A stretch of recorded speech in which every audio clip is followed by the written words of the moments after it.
Okay, we'll call the meeting to order. Welcome to the regular board meeting, Nevada Irrigation District Board of Directors, October 26, 2022. If you all join me with the Pledge of Allegiance.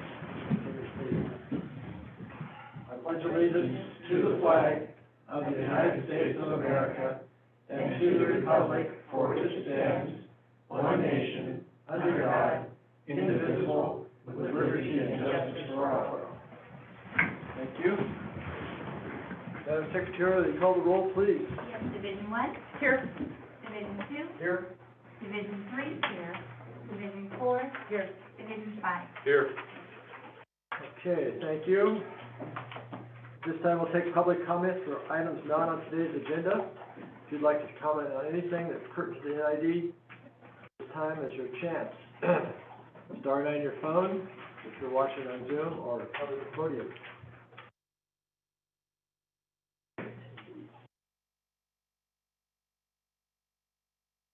Okay, last call if you'd like to comment. Items not on the agenda. All right. Move on to the consent agenda. The pleasure of the board this morning. I would move the consent agenda. Forward. Second. Any public comment on the consent agenda this morning? Star 9 your phone, come to the podium. Madam Secretary, will you call the roll, please? Yes, Division 4. Aye. Division 1. Yes. Division 5. Yes.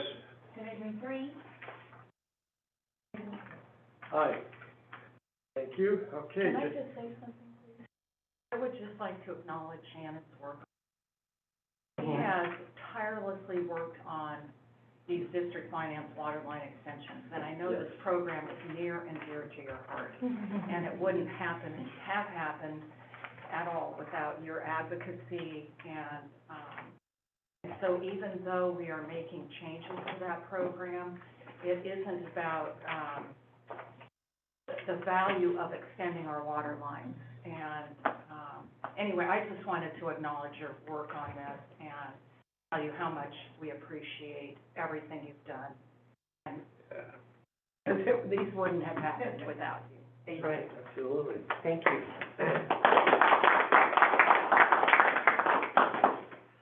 Right. General orders. 4A, annual budget amendment. Jennifer. Thank you, Good morning, President Jennifer. Beerwagen. So just to start off, I did put a revised resolution at your seat. It is shown in track changes. There was one typo, and then just as a point of administration, I put that was effective for the budget January 1st, 2022. And then there was a couple periods that were missing. So that was taken care of. So Chris, can you pull the spreadsheets up? So what we have before us today is, for consideration by the board, is an amendment to the 2022 budget. And there are a couple of items that I would like to point out and then have an opportunity for discussion. So the first item is that when you review the spreadsheets, and is also shown up on the screen right now, what we are looking at is the amendment before the board is highlighted in yellow. The other information contained on the spreadsheets is for informational purposes. And so if it is not highlighted, it was part of the approved budget. The blue were items that have been brought before the board and adopted by the board through resolution at some previous meeting during this last year. And then, as I stated, the yellow are the amendments before us. One of the items that is fairly significant change, and is not necessarily a budget amendment because it's not really a budgeted item, but it is a point of reference for the budget, is the amended fund balances. So when we are in the process of preparing the annual budget, which we are currently in right now, we've had been working on both operational and the capital budgets for the past several months. One of the things we do is we provide a projected beginning fund balance. So this beginning fund balance is modified. It is beginning cash fund balance. So we remove non-cash items, and then we come up and tie it out to actual cash the district holds. With Fund 10 in particular, you'll notice on this first line there was an approved in the approved budget, we showed the board a beginning fund balance of about 50.4 million.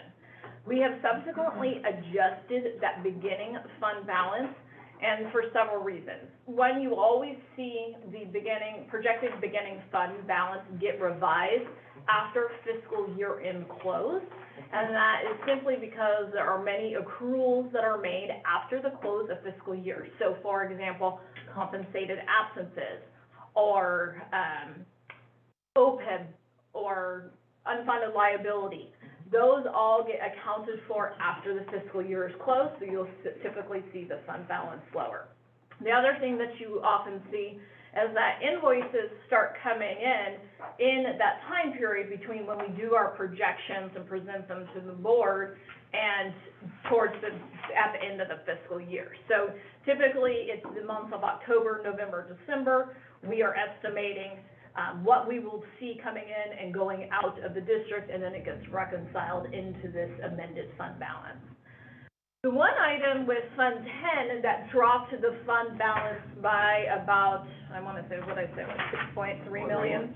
6.3. Yeah, 6.3 million, was the fact that the Centennial project was kept in, from an accounting perspective, in construction in progress. So what that essentially means is that all of your soft costs for construction in progress can be included and incorporated into your asset value when the asset is finally constructed and then received and valued into your fund balance as an asset value.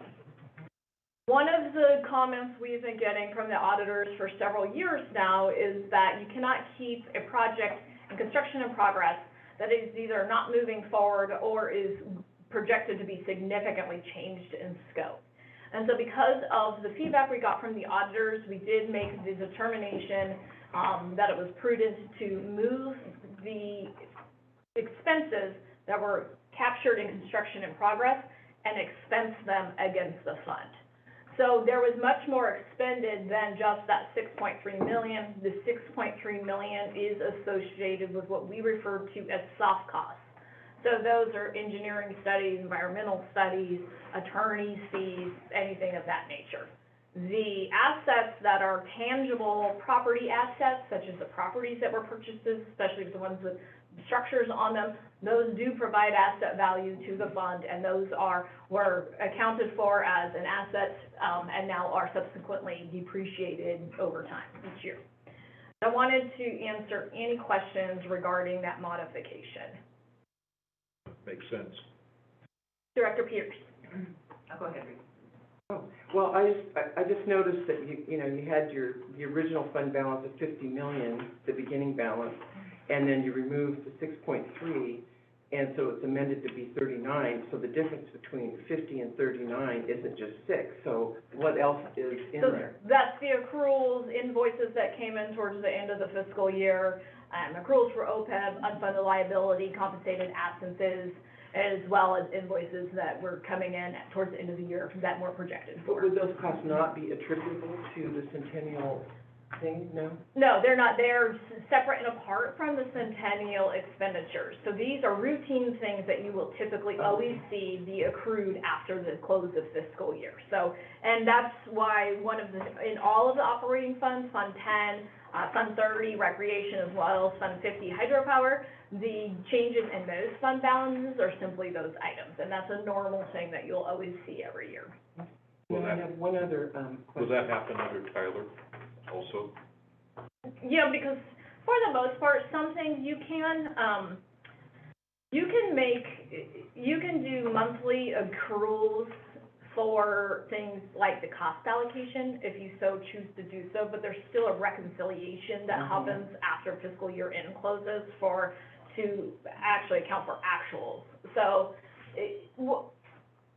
you probably won't not see an amended fund balance, but you'll probably not see such a big amendment. Yeah. So Maybe more my accurate. follow-up question to that, and you and I talked about this on the phone, but for the purposes of the public and other members, when in all of these spreadsheets, there is an entry called revenue. And I asked Jennifer, is that actual revenue? Is it anticipated revenue? Is it budget? What is it? because when it just says revenue, you can't tell, so if you could elaborate a bit on that. It's budgeted revenue. So if you'll recall, in your annual budget, you're not just budgeting, you're not just appropriating expenditures, you're also Right. approving a revenue budget. Right. It would have been clear, I think, for me, to have that say budgeted revenue, because then you go, oh, this is what we received to date, you know, you So kind of don't know. transfer in is not is not Transfer in isn't revenue. revenue. Let me Revenue go- is income, right? Let me go I through think that's a this. good idea. That might be helpful. So the only numbers that you're seeing that are, they're all actual projections. Nothing is an actual number that we pulled out of the financials. Mhm. So the beginning balance is a projection, because remember, it's a modified beginning fund balance, because we're giving you the cash balance because you can only really expend cash.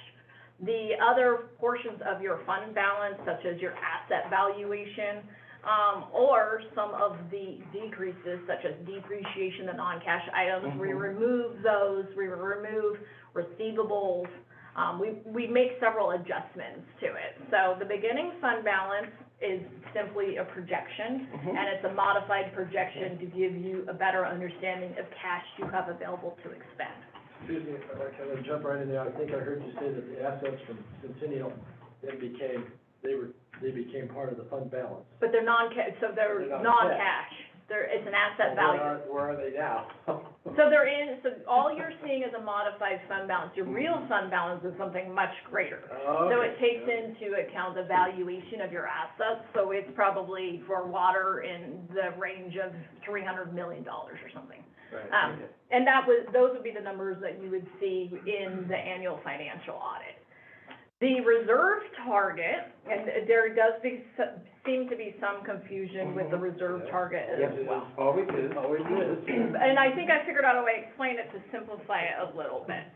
So in the 2022 annual budget, you adopted, and in the staff report, there is, for each fund, it will identify a reserve evaluation, Right. as part of the findings and analysis. Mhm. So the reserves are by policy. So when you think of reserves, you need to think of it as, so for example, if you were going to remodel your kitchen, it was gonna cost $25,000.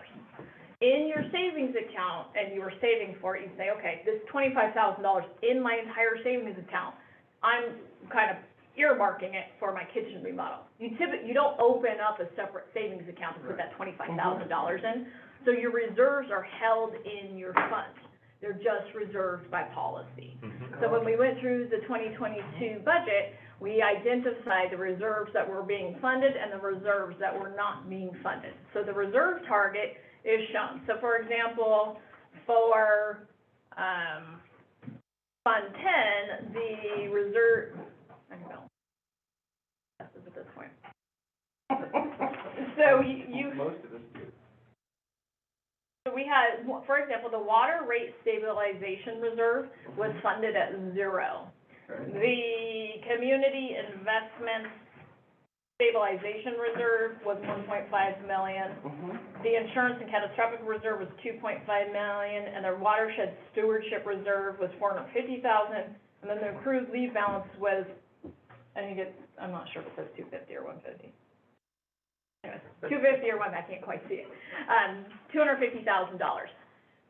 For example, the accrued leave balance reserve is something less than what the reserve policy was noted to be, because you're essentially double counting some of these reserves.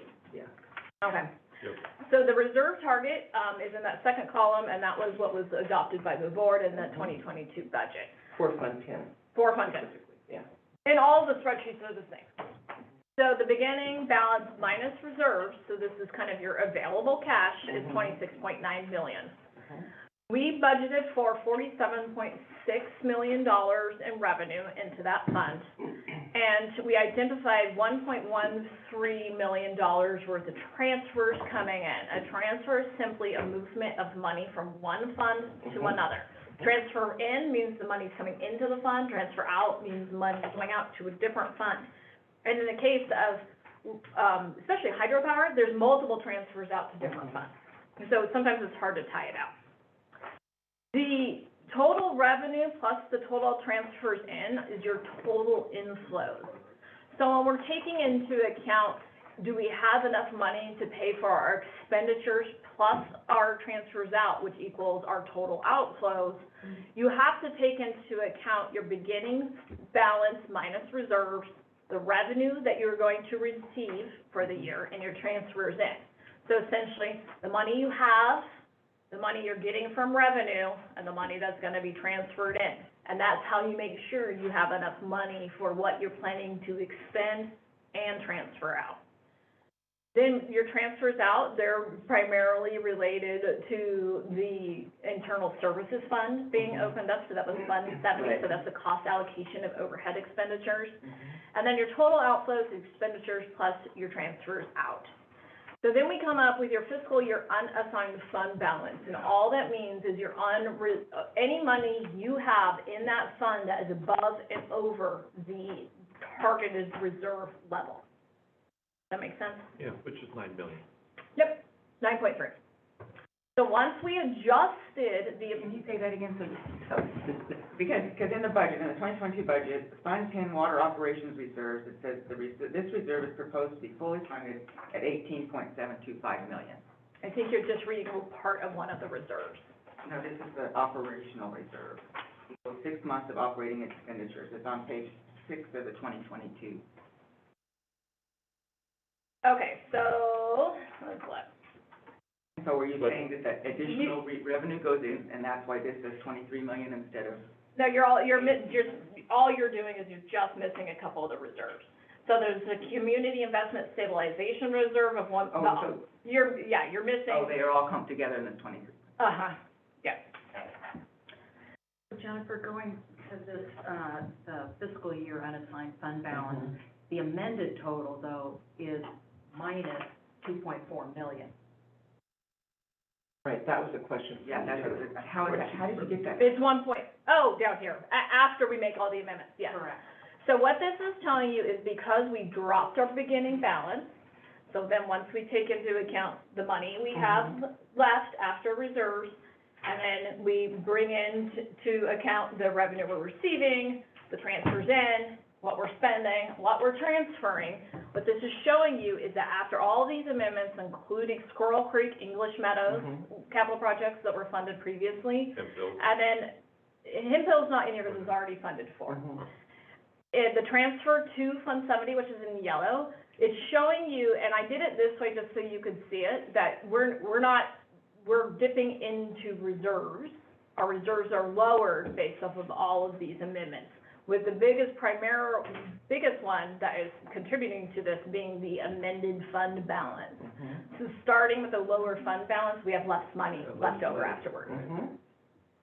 But this is projected, just to be crystal clear, we're projecting at this moment a $2.4 million loss in water. reduction in reserve. Reduction in reserves. Oh, and for Fund 10. Yeah, so it's all still, you are still gonna have a positive year-end projected fund balance of $21 million. This 2.4 million is just showing you how much you're under the projected reserve of 23,500,000.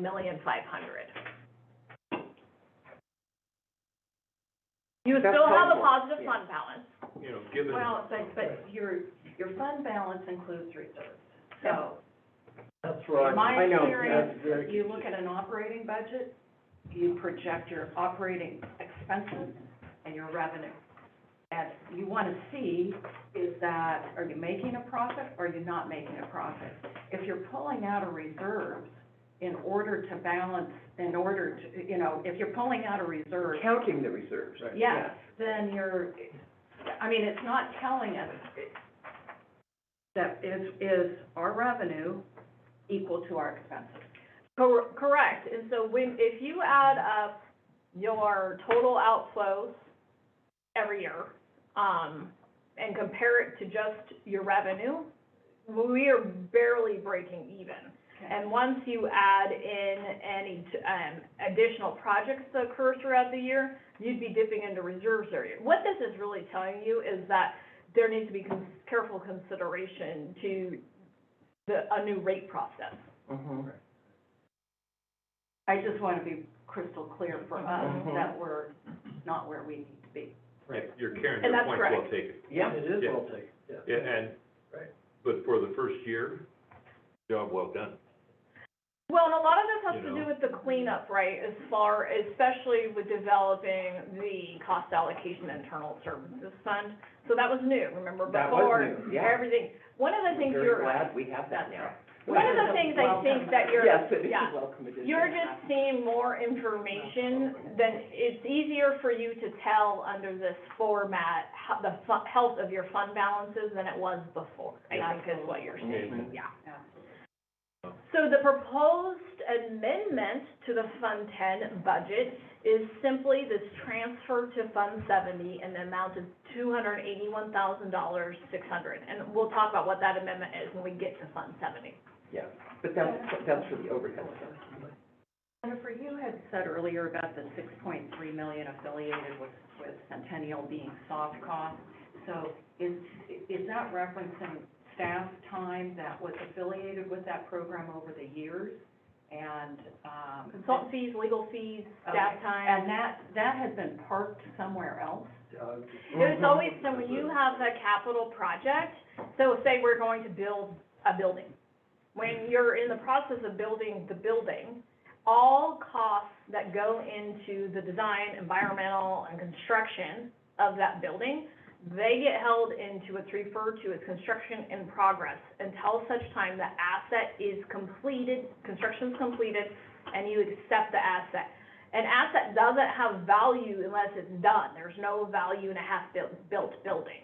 And so once an asset is completed, then those soft costs plus any tangible property costs, they get valued as an asset against your fund balance. In this particular situation, the total total money expended on Centennial included property purchases as well as several soft costs, legal fees, engineering, whatever it was.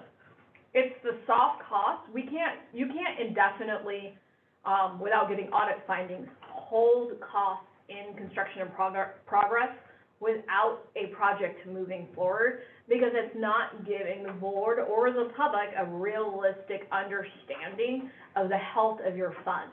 So if a project is stalled, stopped, or majorly changed, at some point you have to make a decision to move those soft costs as well as value the tangible assets as a value, and move them out of construction in progress. And so it's an expenditure that's booked against the fund.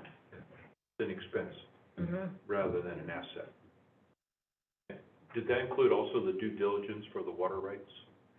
I'm not sure. I didn't go back and review each and every invoice. Okay. But as we put them in construction in progress, any asset that has a tangible asset, such as those properties that were purchased, those are easy to identify, as those need to be written as an Moved over. actual, Yeah. valued as an asset. So- So all the soft costs are then expensed over.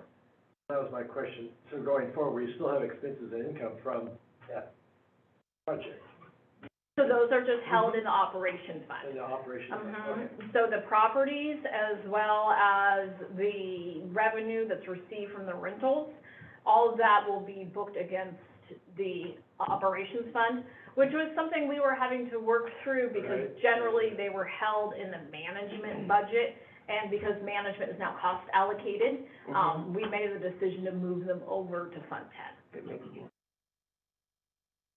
Because we say, so let's say the Centennial project, so we're saying by doing this action, that the project has been either abandoned or significantly altered. Is that what we're?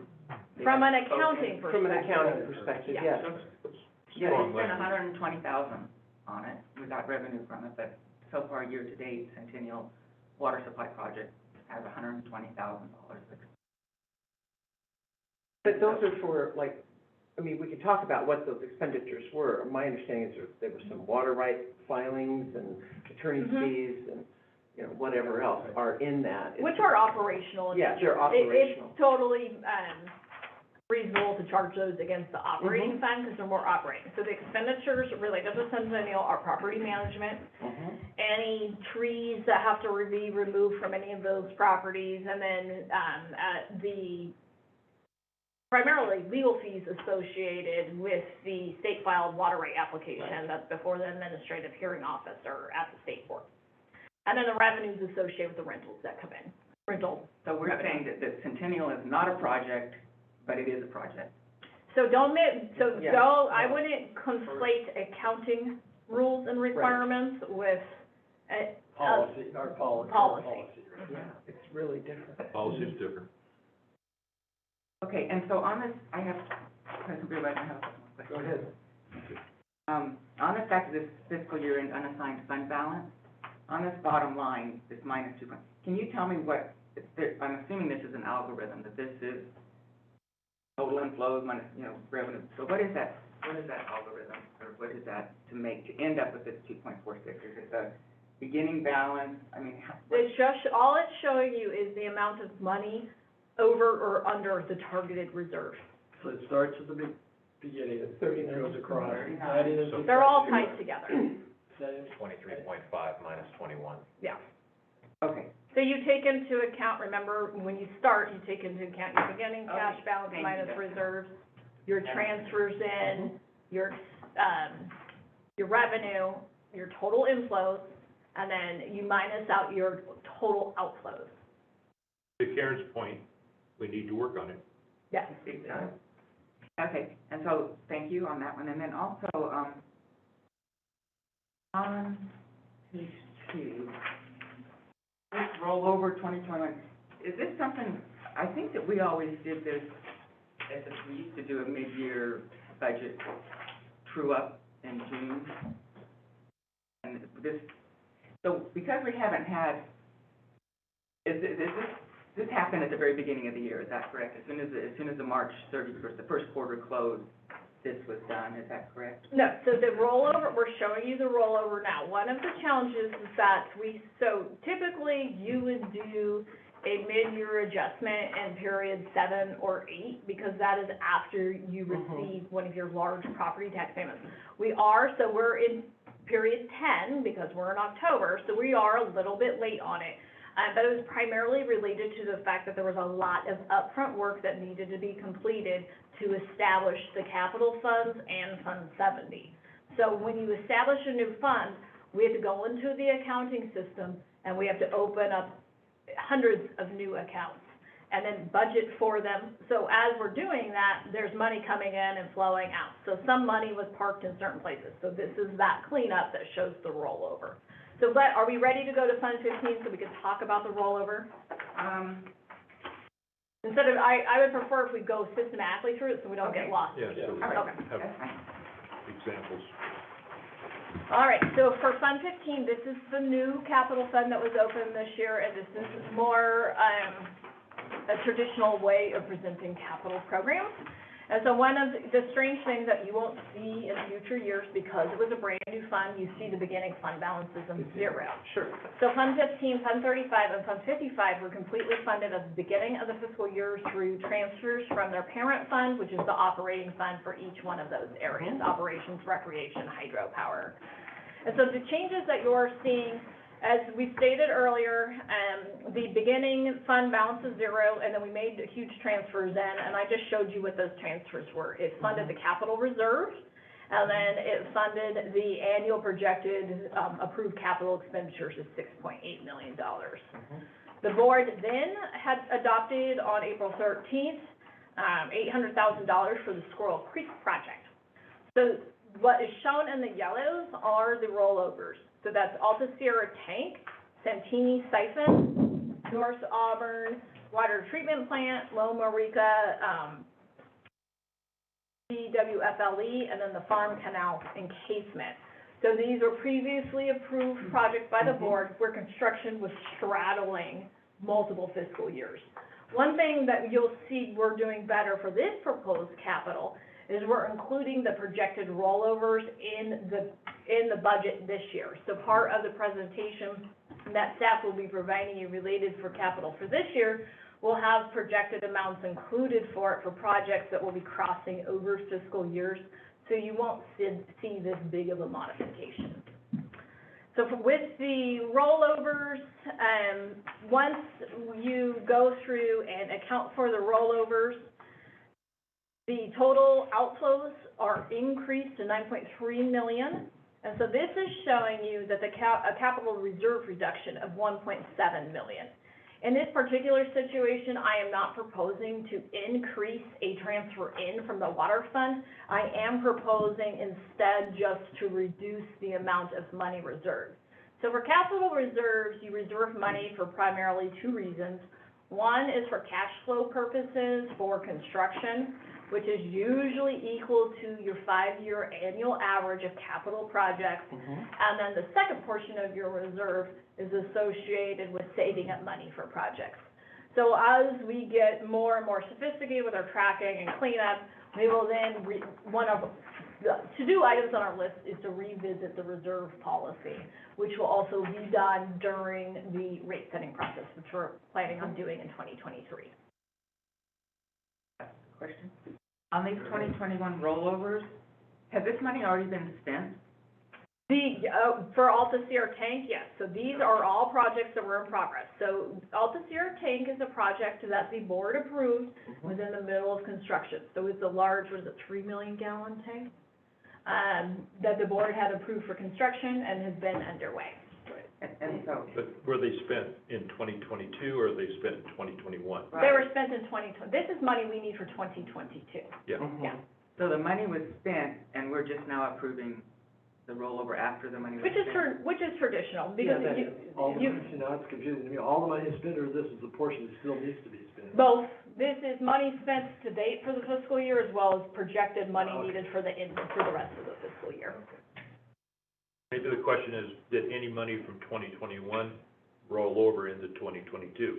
That's Yeah. Yeah. Well, On you- the from the budget. But that's what we used to do, and this is Yeah. just not doing that anymore. Right, We used to have all these huge amounts of rollover. Right, and there's the difference. yeah. Got it. Okay, So Jennifer, sorry to belabor this, but, we have, we reference reserves in the previous page 6 for Fund 10. And then we have these separate reserves, the 22 million, for improvement and replacement and the annual CIP. So how, if in any way, are these two reserves connected? they're not really. So from a budgeting perspective, they're not at all. So Fund 10 reserves, Fund 10 owns the reserves, Fund 15 reserves, Fund 15 owns the reserves. From a larger global outlook, Fund 10 is the parent fund of Funds 12, 15, Cement Hill, and Rodeo Flats. Right. So when you see some of the numbers we present in the CAFR, you'll see them all rolled up into the larger parent mothership. And for a budgeting purpose, they're totally separate. Okay, so what then, sorry to go back to basics, but then what is the purpose of the reserves in Fund 10? So Yeah. maybe I'm not, so it's the for some of parent. the same, it's, I get it, but And all the kids. but they're separate. I mean, they're not, as I'm understanding it, Fund 15 reserves are independent of Fund 10 reserves, correct. okay? They're totally additive. different. Yes. So what are Fund 10 reserves used for? So I just spoke about that. You always have an operating reserve, which is typically equal to about 6 months of your annual operating expenditures.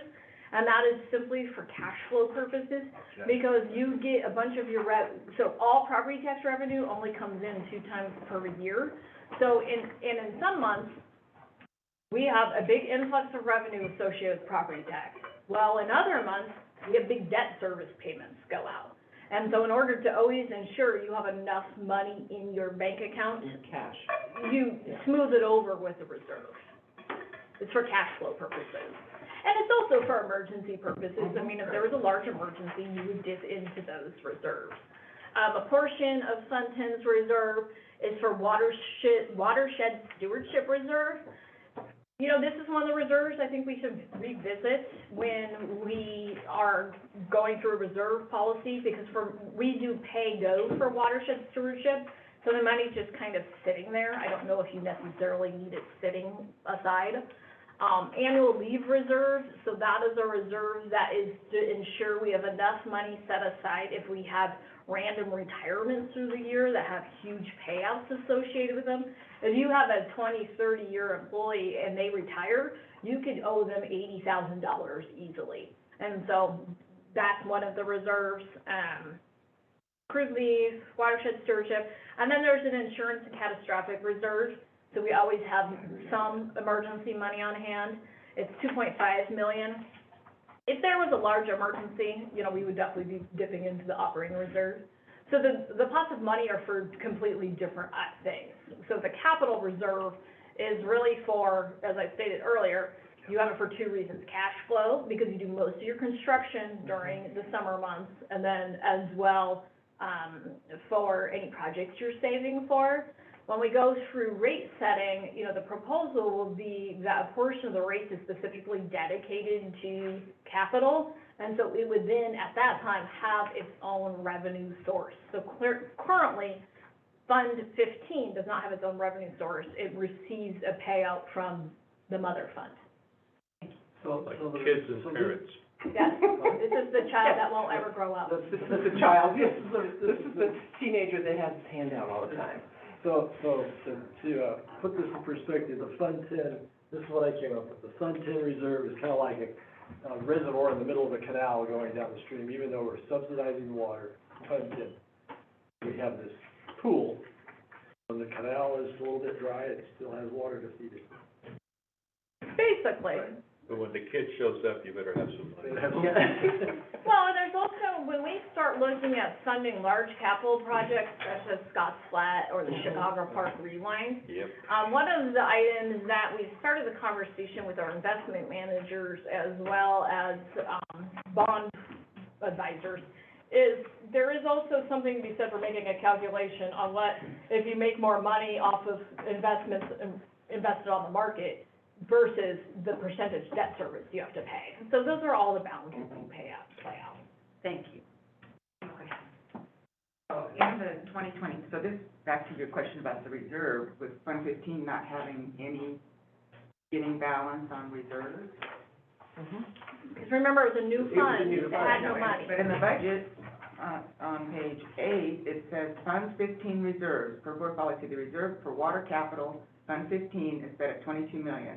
This reserve is fully funded, Correct, 22 million, but it doesn't show 22 million. it does. So the 22 million, the reason why the beginning balance minus reserves shows a zero, because it had no money in the beginning. Okay. That reserve was funded through transfer from Fund 10. And so with this, so Fund 10, the transfer out is 36.6 million.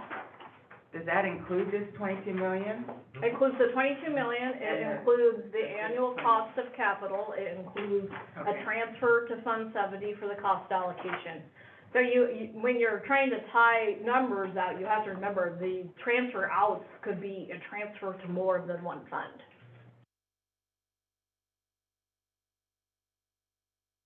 Okay, so moving on from Fund 15. Okay, this is fun. This is fun with fun. Very fun with fun today. All right, Fund 30, recreation. So there is, the only major change is because Fund 30 beginning fund balance was also reconciled, it was lowered by about $96 million. 96,000. I'm sorry, did I say 96 million? We would be happy if it was think big. that, Yes, yeah. we would. Yes, we would. Just sold Scotts Flat. No. $96,000. So there was also a approval by the board for the U.S. Forest Service collection agreement associated with operation of those upper division campgrounds. We covered that, so that was basically a wash with the transfer in from Fund 50. We are also proposing another transfer in from Fund 50 of $77,000, and we're proposing a transfer out of to Fund 70 of $22,000. So that, the $22,000 we're proposing to transfer to Fund 70 is associated with the increased expenditures that are part of this proposed amendment for Fund 70, so that's Fund 30's fair share of those costs. Ah, okay. So I This- knew there was a reason, thank you. Yeah, the $77,000 is transfer, exceeds the transfer out of $22,000, but it's simply to address what would have been a negative year-end fund balance Mhm. at the end of the fiscal year. When you have a negative year-end fund balance, you're required to do what's referred to as either a due to, due from loan, which is a short-term loan between funds, which is less than 90 days, which wouldn't really be happening in this case, or you have to do an interfund loan that has an interfund loan agreement. It will have a repayment term, it will have a repayment payment cost, it will have some type of interest payment Is associated required by with it. GASB or? Yeah. That was my question, who's, is Yeah. this accounting rule? Yeah, a lot of your due to, due from loans probably occur, and most of the time you won't notice. So a lot of times you'll see a due to, due from loan associated with grant revenue that you have yet to receive, but you're expected to receive. Got it, okay. When people get themselves in big trouble, they get into these long-term interfund loans. You know, Mhm. you could have a 60-year interfund loan that you pay back over 60 years. I don't recommend it. And this particular situation, because recreation is a function of hydropower, instead of getting into this loan situation, which makes for more paperwork, I'm just proposing to increase the transfer for the Yeah. year. But you'll still Simple. notice your fiscal year end fund balance is really low, which means. Now, is that you- $772? Yeah. That's It what I is. did. I know, I'm like, I did the math on my calculator. I know, me too, and I'm going, You couldn't have really? got the one? You couldn't have got it zero. No, you can't go I zero. could have gotten a Zero. one, but I was doing broader strokes, Okay, can we because we say- are doing Can estimates. we say God bless Hydro? Okay, good, that's good to know, that was one of my questions, Yeah. was this a typo No. or what? It was just moving money. Yeah. They're all projections, so they're Yeah. never gonna be spot on anyways. Okay, how funny, okay. All right. Now we are going to Fund 50 with hydropower. Same situation, the beginning fund balance is amended to be about, a little shy of $2 million lower. You've had 3 items that have gone before the board that resulted in budget amendments prior to, this particular amendment. English Meadows, the USFS collection agreement transferred, so we covered that with hydro money through transfer, through Recreation Department. And then the South Yuba Canal acquisition, one of the items associated with the expenditures for the South Yuba Canal acquisition was a revenue component of $580,000, because we thought we would have it, Deer Creek Powerhouse But it didn't online this come. year. Yeah. It's not going to come online this year, so I'm just minusing back out the Mhm. projected revenue, so we have a better understanding of how much cash we have coming in and going out. So the proposed revision includes reducing the revenue associated with Deer Creek Powerhouse. Then it includes that $77,000 transfer to Fund 30, so that you don't hit a negative fund balance. And then it includes the proposed transfer to Fund 70 in the amount of $136,000, and that is Fund 50's fair share of the cost allocated expenditures in Fund 70. So this fund's doing okay, so fiscal year in fund balance with reserves, is not looking too bad. We're sitting about 12.9 million. However, of that 12.9 million, what is actually in the reserves, is it 11.2? Well, you just minus, I can tell you. Yeah, well, but I mean, yeah, I Yes, mean, it's roughly, 11.2. so, Mhm. the actual fund balance, or projected actual fund balance, is something much closer to $1 million. 1.7, yeah, look at the 1.7. fiscal year unassigned fund balance. Right here. Yeah. So remember, Fund 50 only has an operational reserve, which is equal to 6 months of annual operating expenditures, Understood, yeah. which I think is about right for it. Now, I do have a question on, if you don't mind, on the South Yuba acquisition. In here in the expenditure column, you got, $1,162,000. Were those actual expenses? No, these are all just projected, so that was what was included in the proposed budget amendment. Oh, okay, thank you. And on this, it says that, so Fund 50 chose not to, unassigned fund balance, I think, let's see. Those changes will not result in a result, or the target the reserve target, and the fund is projected to have 1.7. So they chose not to reduce their reserves. They're not choosing to, they just don't have to. Okay. And the primary difference between Fund 50 and Fund 10 is the amended fund balance, the amended beginning balance didn't make as big of a jump down. I see, and so Fund 10 said, oh, well, we need to dip into the reserves otherwise. Fund 10 has to dip into the reserves primarily associated with the huge reduction of the write-off of Centennial. Okay. This fund was just impacted less. Well, they were both 1.7 million, but. All right, so Fund 55, Hydro Capital, same thing. This is also one of the, and this will be the only year you see these strange amended or beginning fund balances of zero because it won't be in the fund next year, so it'll have something left in it. So, same items as in the blue was the capital associated with the South Yuba Canal acquisition, and then the yellow are all rollovers. In this particular situation, what we also went through and did was we reduced some of the capital budgets. So you're actually seeing a decrease in the overall expenditures associated with the reductions that are also being proposed.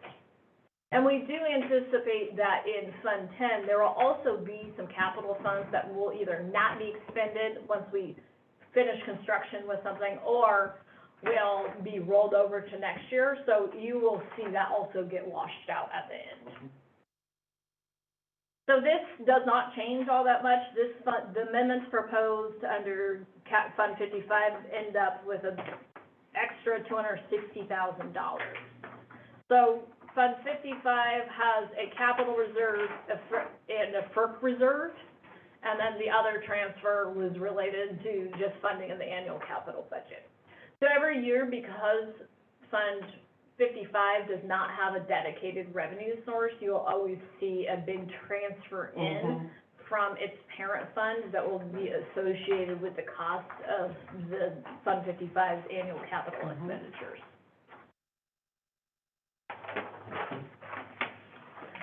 So Fund 70, we also made a couple of modifications. This is also zero fund balance, because there was a new fund.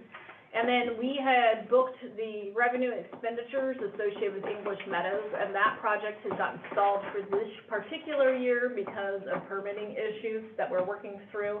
So that won't go to construction at all until 2023. Who's holding up the? Permitting? Yeah, It's 404 Army Corps. They're just sometimes a little slow. they're fun. Didn't get it in time, and then we just decided because of snow and Weather, potential weather, the window's tight. right. So we didn't want to mobilize and then have to move them after a week or two. So you see in the yellow, I'm backing out the revenue and expenditures just from the budget, so I'm zeroing those back out. And then there were some items that were inadvertently left off of the IT budget this year, and a lot of it was related to the establishment of Fund 70. We had some challenges with who was paying for what, and so there was, John had actually proposed them, and it was in a later version, and we just missed it. So this is cleaning up of that mistake. So you'll see, one item to note is with the Tyler ERP, although it's stalled, staff had previously signed a 5-year service agreement with them. We are in negotiation with them to pause that service agreement, and we're still fighting through it right now. So we are going to be required to have to pay them one service payment, and then we are trying to get the rest of them put in a ban. Central Square upgrade, that is related to going from the Pantomation that's on the server to the cloud. And then Esri for the CMMS for the work order system. In order for the work order system to be functional, we need more GIS licenses for it, and those are purchased through Esri. And then Setaru, that's licensing fees as well as service fees associated with the CMMS. So this is silence fee. Was that supposed to be licensed? That kind of like, what? I don't. Or we They're not paying us to be quiet. We're paying someone to be silent? Stutter is paying us to be silent. They would like to probably, but right now, it's supposed to be like. Okay, so that should be licensed, okay, thank you. NDA. Thank you. IT consulting fees, we have had to rely on a lot of IT consulting services. We did have a staff member that was out on a medical leave for some time that we needed to have backfilled with temporary staff, as well as we've had a lot of extra work associated with that security breach, with the Pentimation upgrade, with the banking transition. We're really been heavily relying on IT right now. How's our recruitment doing? I'd have to, you know what, I didn't even, I don't know, I'd have to look. The Pentimation upgrade, are we It's, through it yet? yeah, it's going, it's, the final go-live date has been delayed several times because of Central Square. They have had some difficulties with some of our special kind of add-ons that we require because of the way we report things. So it's been delayed a little bit. Last time I had checked in, which was not that long ago, I think it was December timeframe, so we'll check back in, and we can provide an update to the board. So then you see a couple of other items. I'm proposing to increase accounting consulting fees by $100,000. And if you'll recall, when we increased our accounting consultants last contract, I was hoping to kind of incorporate that into the budget, but we've been also tapping into, we've had a lot of work going on, especially with our temporary employees related to the banking upgrade. One of our temporary service contracts, the rate is going up, so I just want to make sure we have enough money towards the end of the year. So then you see the transfers in from funds 10, 30, and 50, and that's based off the cost allocation formula, which is shown at the bottom of the spreadsheet. I have a question about that.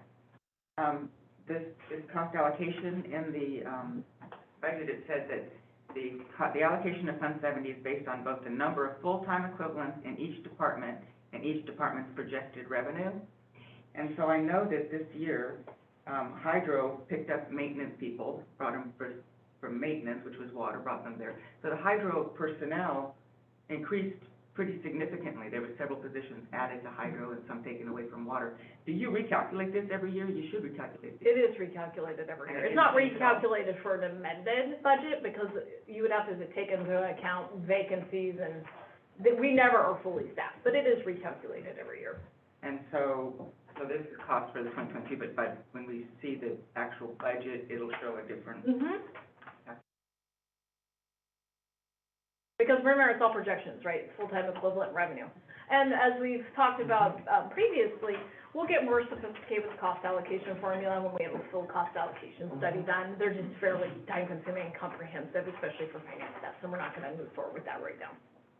Not going to move forward. So we're doing a full cost allocation study, which is just more in-depth. It's a more in-depth method of calculating overhead expenditures. And so that is the proposed amendment. That We was have- helpful. Very helpful. Good. Yeah. It'll become easier and easier. It will. Yeah, this was hard to muddle through without the presentation and explanation. On Fund 70, in, out doesn't match up. I guess I missed the explanation. The numbers. The in-out doesn't match up. Well, we transferred in 12,192,000, but the expenditures are not 12 million. When I add them up, it's only what? Oh, it's because I'm About a not removing the transfer in of 250. So when I made the adjustments for English Meadows, and I Understood. backed it back out, I didn't back out the transfer in. There was also a transfer in that was completed 250,000. But where are the funds zero out every year. Correct. Okay, so you're gonna outflow it back to 10, 30, and 50? Because we're not gonna spend $12 million from 70 this year. So the total outflows, all of the expenditures include 12.8 million. I guess I'm not following what you're saying. Well, expenditures are, take English Meadows out, is less than $1 million. There's a delta between, I didn't pull back out the transfer in of 250,000. Understood. Here, let's So see. the expenditures were, I'm absorbing $250,000 of those expenditures without allocating it Yeah, back but- out. Okay. So you gotta transfer in about 12,800,000. We have expenditures says 12,800,000, but we only have listed less than $1 million. Where's the other 11 million? 250,000? No, 11 million. If the fund's gonna zero out every year, right? So all of the expenditures for IT and all of that don't add up to 12 million, is what you're saying? Yeah, all the expenditures add up to less than $1 million, but they, You have to take into account the expenditures in the approved budget from the board. This column right here, right? Correct. 12 million, and Yeah. then add all that up, all these together. So we're minusing that out. right. But if this is going to be, The budget. you transferred in 12 million, right? From That's what it shows. 10, 30, and 50, Added, and we're gonna zero out at the end of the year. so that's, I get this number, but I see what you're saying. what are we, I see what are what we you're saying. spending the rest of the money on? Does it get back to the, It's on the 2022 budget, you're spending Right. $12.1 million as accounted for in the original budget. okay, but that's not listed here. No, you're only looking at amendments, you're not re-looking at the whole budget. Gotcha. There you go. All right, The 12 million, plus all these others. we've already approved the Yeah. other 11 million. Yes. Yeah, Yeah. just, good. I was glad I didn't lose $12 million. Yeah. Okay. So then there's the, resolution as revised, that was two small revisions as previously stated, one was a typo, and then the second one was just, making sure that it was clear that it was effective for the January 1st, 2022 annual budget. Okay. And with that, With that, we'll entertain a motion to adopt resolution 2022-57. I'll move to adopt resolution number 2022-57. Second. second. Is there any public comment on this item, budget amendment for 2022 budget? If you'd like to comment, start on your phone or come to the podium.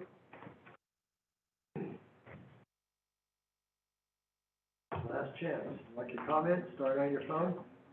Any further discussion by the board?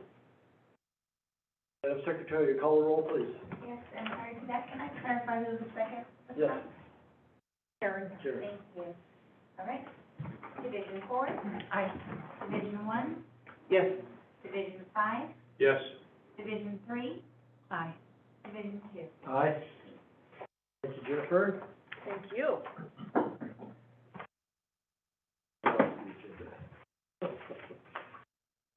Okay. Next item, go on to workshops. Remind the public and the board that this is a workshop, no action will be taken, it's a, jump in with your questions anytime. Ask questions, make comments as we go. We're less formal in a workshop. First item is 5A, proposed residential fire sprinkler connection changes. Morning, Chip. I'll donate that chair. Good morning, everybody. I'm Chip Close, Director of Water Operations, and I'm here today with Aurora Tipton, our Service Administrator, and she's shy this morning. But today, we're here to open a workshop to review and receive input on proposed changes to the standard residential fire sprinkler connection. And this all stems about from changes that took place in 2016 to the California Residential Fire Code, which essentially mandates that all new construction, all new homes being built have a fire sprinkler system in it. And this was a great step forward for public safety, and it allows people to get out in the event of a house fire. But it presented some real challenges for water purveyors in the fact that our existing infrastructure and standard meter installations did not provide the adequate fire flows to support this new regulation. Before this new regulation took effect, our standard meter size is a 5/8" meter, which does not support fire flows. So, NID came up with a new standard to meet this regulation, and essentially what we did is we put in 2 meters. We put in our standard 5/8" meter to meet the consumptive needs of our customer base, and then we would separately put in a 1" meter that would tie directly to the fire sprinkler systems and suffice for that system as well. And that's worked over the last few years, but we have rapidly realized that we are basically doubling our infrastructure and adding to the cost, not only to us to operate and maintain these facilities, but also adding cost to our customers when they connect this way. So staff went out and reviewed a bunch of agencies to see what their standards were, and we have come to learn that most other agencies are using a 1 meter standard, which is essentially what we're proposing before you today in this workshop. Both EID and EWA have converted to this 1 meter standard. And basically what we're asking for is that we'll put in a single 1" meter when there is a new connection that requires a residential fire service sprinkler system. And beyond that point, it will be a standard just like we have always done. The customer will then connect to that meter for their consumptive and fire sprinkler needs, and then the rest of it is up to them. The benefits to this is that it reduces NID's costs. As I mentioned, it will reduce customer costs. And back up a little bit and talk about capacity fees a little bit. So the standard capacity fee for connecting to NID on a 5/8" meter is much less than a 1" meter. Yes. And that was one of the biggest challenges when we initially established this policy. What we're proposing today is that, look, we know most residential users are only using the capacity of a 5/8" meter and not a 1". So in these locations where they need a 1" meter to meet their residential fire sprinkler needs, we know that it's oversized just to meet the fire sprinklers. We're proposing to charge them the 5/8" capacity fee, even though they're getting a 1" meter. Well, before they were charged 2 capacity fees, right? They were charged a 5/8" capacity and a 1" capacity? No, and that's the challenge with our current system, is basically they were charged the 5/8" capacity fee. They were, however, charged the installation fee for the 2 meters, so there was an increased cost there. But they weren't paying for the usage on that fire meter, capacity-wise. Now, our current policy says if they use that 1" meter for consumptive needs, in other words, there's just use during the day, they get charged for that use, and they get charged at a higher rate because they're not supposed to be using it for anything other than fire. Switching to this 1" meter makes all that go away. Essentially, we put in a meter. Beyond that point, you use it as you need. That's your prerogative. In the event of a fire, we're gonna know about it because your home unfortunately burned, and we'll deal with that usage when that occurs, but that's gonna be pretty rare. And will you be able to monitor if they say, oh, wow, we can do all our outside irrigation and we have a 1" meter, let's use it? So that is a concern. However, I will admit that is a concern that exists with all of our customers. We don't currently actively go to each customer and say, have you used more than your 5/8" capacity? In the future, we may be able to do that with cellular read meters, and it may flag that for us. But as of right now, we don't do that. It's a postage stamp rate, and we continue to do that postage stamp across the district. You also have to remember with rate setting or with capacity fee setting, you're setting fees for a customer class. That means people are not using exactly or less than. It's kind of, you're setting a fee based off of more an average calculation, that has a max peak day built into it. So it's a concern on paper, but it's not a concern in reality, because in reality, you can already push more than the capacity they pay through a 5/8" meter if you wanted to. I have a question, Chip, about, you mentioned what about the water bill if the sprinklers go off? Have you had any experience with that one? That will just get included in the rate setting. No, I mean, what happens to that? Then they come in and say, hey, my house burned down, use all this, we don't charge. You don't charge, okay. Is that a policy or? That's historically been the case. we'll address that in the rate setting process. Have we ever had a case? Yeah, that was my question. I don't know that so the most recent fires, like down in North Auburn where we lost that whole section, nobody at that point in time had the residential fire sprinkler systems in there. So we really haven't run into too many cases that I can think of where. It's pretty new. House actually burned. Actually been on the price. Right. You typically would not write off that use, they pay for it as part of their normal water bill, which is part of the volumetric rate. There is, some verbiage in our rules and regulations regarding that, but we'll tackle that when we get to that. The last thing I want to point out, so in the staff report, there's a bunch of red line changes, basically just cleaning up our rules and regulations on how we deal with this new proposal. But what I wanted to point out to you, just to kind of show you the benefits of this, is if you go to the last two pages, page 14 and 15, is the standard detail. It's a little weird that page number is at the top of the page and it's upside down, so. But at least it gets you there. Okay, so the top, if you turn that page, the top left on page 14 is our current standard. And you can see it looks very complicated. There's quite a bit of infrastructure involved there. Here's just the meter everyone built. I know, I know, very familiar. I actually knew what was Everyone tried happening to here. build. Familiar, right? Yes. And actually, this is more complicated than when we actually built, but, this particular drawing on the left here, top left, shows you, basically, this is the setup we would put in to serve two parcels. Okay? Now, if you go to page 15 and look at that same top left corner, that is now our new standard installation, proposed installation that would serve two houses as well, and you can see much less complicated. Nice. Yes.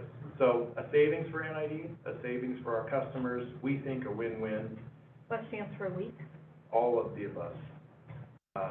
Also, I should add, meters don't last forever.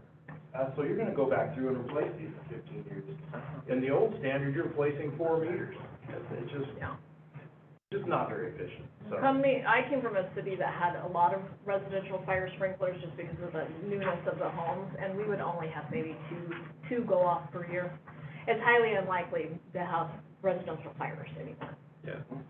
The New York pipe fitters are happy, though, that they're making a bunch of money. That's who got this law put in. Chip, I have a question about, New York firefighters, or pipe fitters. so, for construction in progress, and I'm thinking like the Loma Rica project, for instance, so this would all take effect for those homes in that project? That's why we're here today, is Yeah. we're I figured. pushing this as fast as possible. I figured, We're yeah. trying to catch the Loma Rica development before they put these in. Yeah, I think they have some of the service line infrastructure in, but they haven't terminated the meter part yet, so we're trying to catch it before they get that. So this saves them money, helps us. and can you foresee, other than a house burning down, a reason that we would have to retrofit these for a home? So, great question. Currently, staff is proposing that we're not going to actively retrofit until somebody asks for a requested change in meter size, or something happens to the existing infrastructure. There's a leak in the box, or one of the meters go bad. We'll then send our crews in, we'll retrofit it, and generally, when we do an upgrade to, or a retrofit to an existing facility, we'll warranty it for a year, and then we move on. Because I can see, not too far out in the future, where with these insurance requirements, and we have so much housing stock that's not brand new, that there could be some, insurance requirements that would impact, you do a remodel and suddenly you gotta put sprinklers in, right? And so, in that case, would we be called out to do these retrofits? Well, that would be a little different, so that's almost like a new install, right? They would Yeah. get credit for the capacity fees they've already paid, but they Yeah. would have to pay the new installation fees for the increased meter size and all of that. And would our cost be greater on a retrofit than on new construction? No, and that is actually spelled out on, Schedule 4A in your packet. And I know this is rather confusing, but with all of the red line changes, but basically it covers both costs. Okay. A drop in existing meter box That's basically where you already have service, or the service line is already there and it's of adequate size. Mm-hmm. We simply do a drop-in and the fee's much less. Oh, okay. Now, if you have to do a retrofit and go all the way back to the main and put in a new service line, it gets rather expensive, but that's the bottom section there, shows a much higher price. So I was talking to, someone who puts these in, and told him about the change and what he thought and everything, and then he said, well, a lot of places he goes to, it's the water pressure. If he doesn't have 40, 45 PSI, system's not gonna work very well. And I see in here, we're looking at 20 sometimes PSI. Yes. We put a, pressure regulator on if it goes above 80. So we can't guarantee 40, 45, 50 PSI. But he also said that in some cases, 1 inch is desperately needed because you got the box here, house up here, you're gonna have friction loss. But if the house is down below, he gets away with a 3/4 inch sometimes. Yeah, in fact, there are some. There's very little difference, or, well, there's a $7,000 difference in capacity fees. Yes, but remember, we're only gonna charge a 5/8 inch capacity fee as long as the oversized meter is only needed for residential fire needs. Okay. They won't be paying a higher rate unless they need it for consumptive use. But if they can prove that the 3/4 inch will work, So doesn't this make will any be our difference. standard. If they require a residential fire sprinkler, they're getting a 1 inch meter. I've never seen a residential sprinkler system with something less than a 1 inch. Right. So And I think usually- that's the piping between the meter and the home is what he's talking Not about? the meter itself. Which would have nothing to do with, they would just reduce it down from 1 inch to 3/4 and run to the house, but that would be their call. Not necessarily Yeah, no, he the was meter itself. specifically talking about our meter size. So we're gonna demand one inch. Yeah. Well, you want it That would all be- standardized in the Yeah. future, you Yeah, don't right. want a bunch of different. No, I agree. The other, when I've seen homes that can't meet the pressure requirements for the fire systems, they put in little mini pump systems at the house. Yeah, But that's not That's not- incumbent That's on not us, Yeah. no. okay. Other questions, concerns, comments, changes? It's a good change, Jeff. I was thrilled to see this. I'm honestly. I was very thrilled to see this. We've actually heard from a few builders, that are applying for a meter as we speak, and they're very supportive of the change, because they were having to put in 2 separate water lines going to the house. Oh, yeah. Maintain 2 separate systems, this is much easier This for them. is as much well. better, much cleaner. Yeah. Yeah. Very good. Thank you, Chip. So we will bring this back next meeting, Hopefully next meeting, yeah. yeah, for formal approval. Nicely Okay. done. All right, thank you very much. No, they, This is a workshop. that's right. Thank you. That's why I remind myself at the beginning. The next item is really long, yeah. Really long, we'll take a break.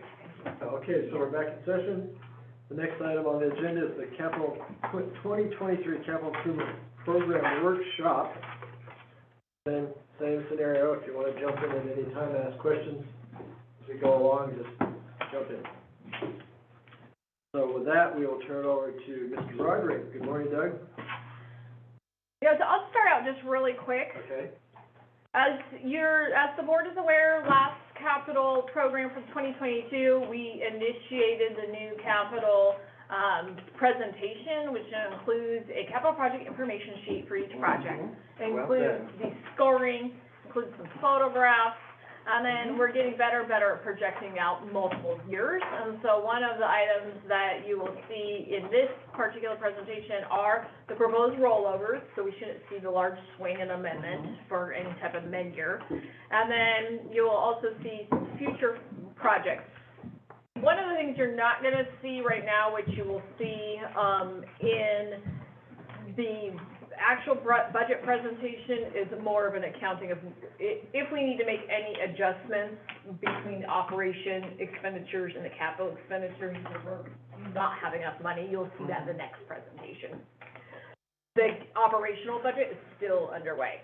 And then Director Peters had asked that we add some additional information to the summary sheet, and so we did include the scoring on the summary tables in the presentation.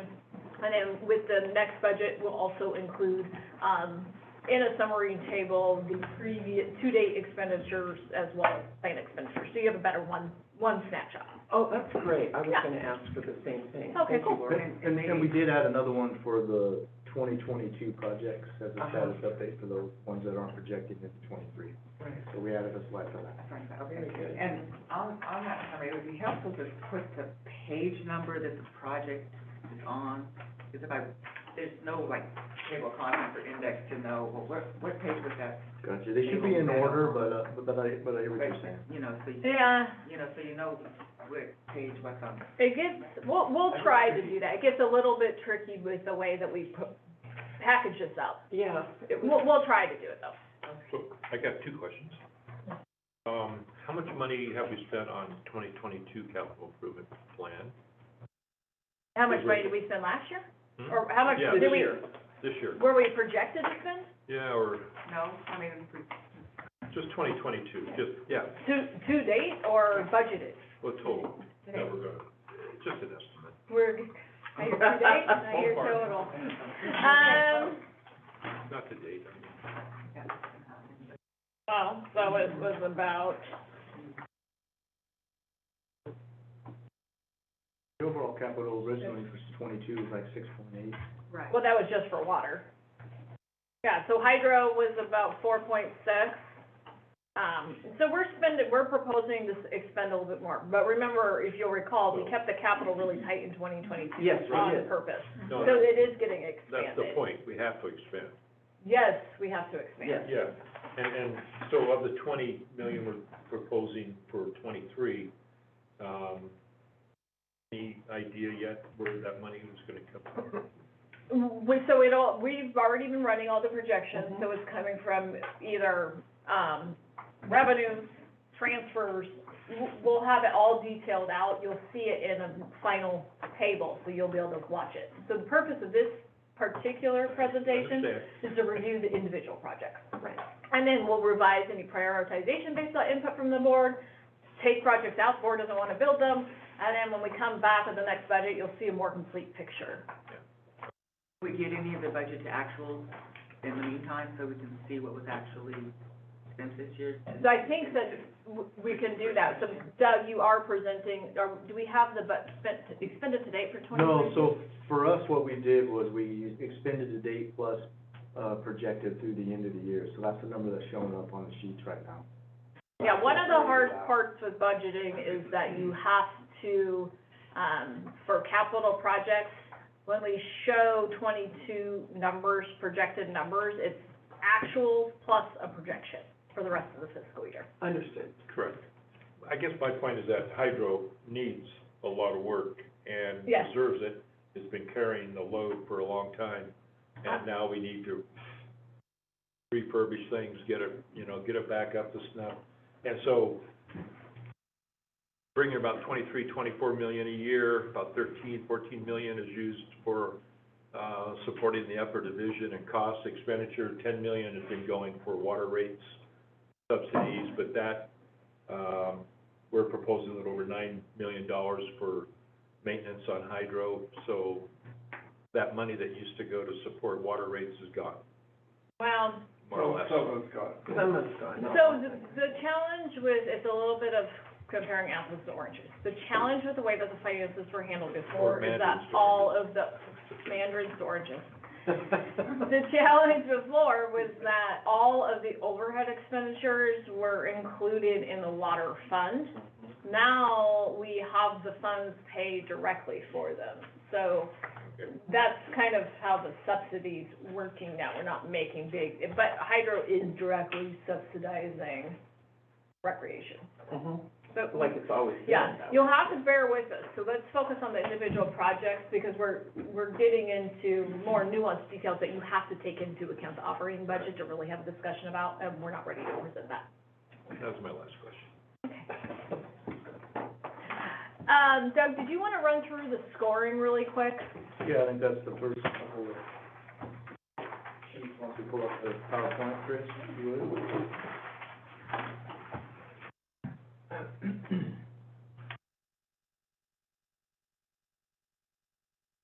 Okay.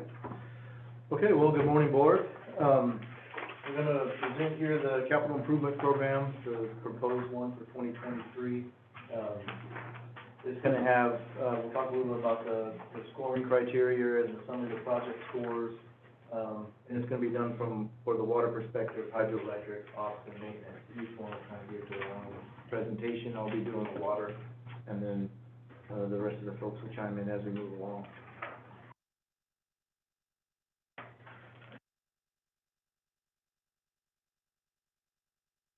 Next slide, please. Just a reminder, this was the priority scoring criteria. This is what we used before in last year's budget. It's the same one we used this year, so the same point totals, the same, different, categories. None of that has changed over that. Any questions on that particular? Next. Oh. There, okay. So this is the one that we added, it's not on your presentation, this was one that was requested by Director Peters. There we go. This one has to do with 2022 projects, and these are the 22 projects that are not going into 23, so there's no requested or proposed budgetary numbers for these projects in 23. There are a few other ones in 22 that are going into 23, and I'll talk about those individual projects. So here are the ones, and I'll kind of go through these, relatively quickly. Lake Wildwood Treatment Plant, that's on hold pending the BEP, Lake Wildwood Board Workshop. We plan on bringing this workshop to the board here shortly to talk about some options, one of those being to get rid of the Lake Wildwood Treatment Plant altogether and utilize the pipeline to be able to serve that down there. There's a couple of different options related to that. We want the big capital items, we want to bring that to the board and have that discussion. So we'll be bringing that, here hopefully in the next couple board meetings, have a workshop to talk about the different alternatives, the pros and cons to the different alternatives, and then get direction from the board on how to work. Finally, Rich. Would the 2023 budget be amended accordingly? If the board decides that we want to actually move forward in doing that in the next fiscal years, we would have to do that. Currently, we have no money proposed in the 23 budget for the BEP. Want to get direction first from the board, because it is going to be a high ticket item. And the Wildwood plant is functioning okay? It is still functioning okay. Because half of it's still okay, and then two MTD. Yeah, we're still fine in terms of that. The clarifier and some of those pieces we put on hold while we get through this. If for some reason, whether the board decides to move forward with the project or not, and we need to do something in the short term to address it, to live it along for the next couple of years, we would do that and come back to the board with an amendment. It's a loose okay. I asked Chip that question. I have ultimate confidence in Chip's crew's ability to keep that The running. modular. Well, but the expenses right now have gone up to 1.2 million. That needs to, I mean, that'll all come out. What's gone up to 1.2 million? It's not 350,000 as we budgeted, but it, Well, I'm not sure where you're getting that number, Is that operation? because that's not the treatment I plant, got it. that's just pieces of it. It's highlighted as Lake Wildwood Treatment Plant, but Is that operation? You're talking about it just needs a lot of work. improvement. So next one, the Banner tank isolation, valve, this is the one up, by the Banner tanks right there, George. There's currently no way to bypass that small, is it 100,000 gallon tank? Somewhere in that, 60. No way to bypass it, so we can't go in and inspect it and do it. We were hoping to do that this spring, that didn't happen. We couldn't do it in the summertime, there's too much flow demand going on, because we have to kill the pumps that feed the upper tank off of Idaho, Maryland. So, I believe in the next couple of weeks, sounds like we've got a date scheduled to draw that tank down. We can go in and inspect it. Based on the results of that, will really dictate what the scope of that project is. If the tank's in very good shape, the idea is we probably just put a small bypass pipe in with the isolation valve. Our crews could do that. We could roll the material this year and get that done. It's all on our facility. It's pretty much piece of cake. If the tank itself needs real work, then this would just get incorporated into a much bigger project that we would come back to the board next year and have that. Christian Life Way, this has been on the books for a while. Since we've been here. Yeah, and some of these happened, as we were moving forward to get this one done this year, We were informed that Caltrans is making some improvements, some right-of-way adjustments, widening, et cetera. So there's a good opportunity for them to pay for a portion of the project. So we put that on hold until we find out what it is exactly they're going through. Once we get that confirmed, then we would finish the project up. But there's a good chance that they'll be paying for at least a portion of this project. So we'll put that on. Pet Hill Extension, this is basically ready to go. We're gonna order the pipe material.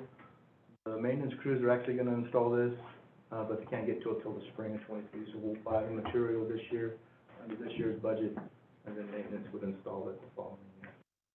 Did we have a discussion about CIP process that maintenance was not gonna be installing capital projects, they were gonna use contractors for capital improvement projects? It just depends on what the type of Yeah, project so there's a couple of things we look at. One of the things we look at is it on our facility? Is it our own property? Typically like David Way is installed by our folks. It's a pump station that gets prepackaged and built and put together and delivered. Our guys can do it. It's on our site. It's not affecting other properties, roadways, et cetera. The other piece is it a project that we can go and leave? A lot of times that's projects like the Alta Hill tank, Alta Hill reservoirs, Sugarloaf reservoirs. We can work on those. We gotta pull off and do something else, we can go do that and come back, again, on our own facilities. Or it's a relatively simple project that can be done quickly so that we don't encumber our folks in for a long period. Pet Hill is a relatively small pipe. I think the biggest is gonna be a 12-ton. He's finalizing that now. It's actually maybe even a little smaller than that, about 800 feet within the existing canal structure. So it's very simple for them to do that. Ones we wouldn't be doing anymore is treated water lines and roadways, et cetera, where once you hit it, you gotta hit it and keep rolling. So that's kind of, some of these smaller ones, if we can have our crews do that and save us a few bucks in terms of dealing with it, it makes sense. So that's kind of where we're at. And I'll kind of explain a couple of these as we go through what we are or not. Alta Hill Reservoir, we're working on the project now, so we'll be finished up this year. That's why that one's not in next year's budget.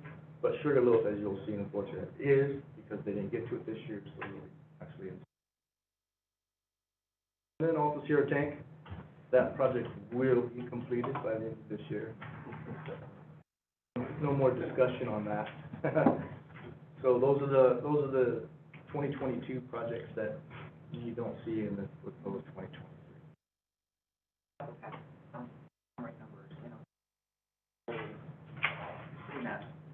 Right, I agree. Totals in terms of, Like, the total, you know, in that How much column. budget was that, where did those add up to, instead of having an add? Instead of, yeah, because I have to take my calculator out. I So these know. are for 2022, this is not relevant to the So we understand. 2023 proposal. I think it's so they get an idea, that we spend As a 30%, 50%, 80%, whatever the number of percentages. Yeah, so it'd be, but it would just be a good reference point to know how much do we authorize to spend last year, 2022, How much versus what we're doing in 2020.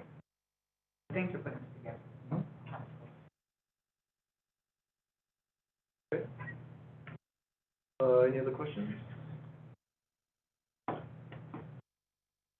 Okay, so let's get into the Waterfront 15 project. Can we get a copy of that? Yeah, absolutely.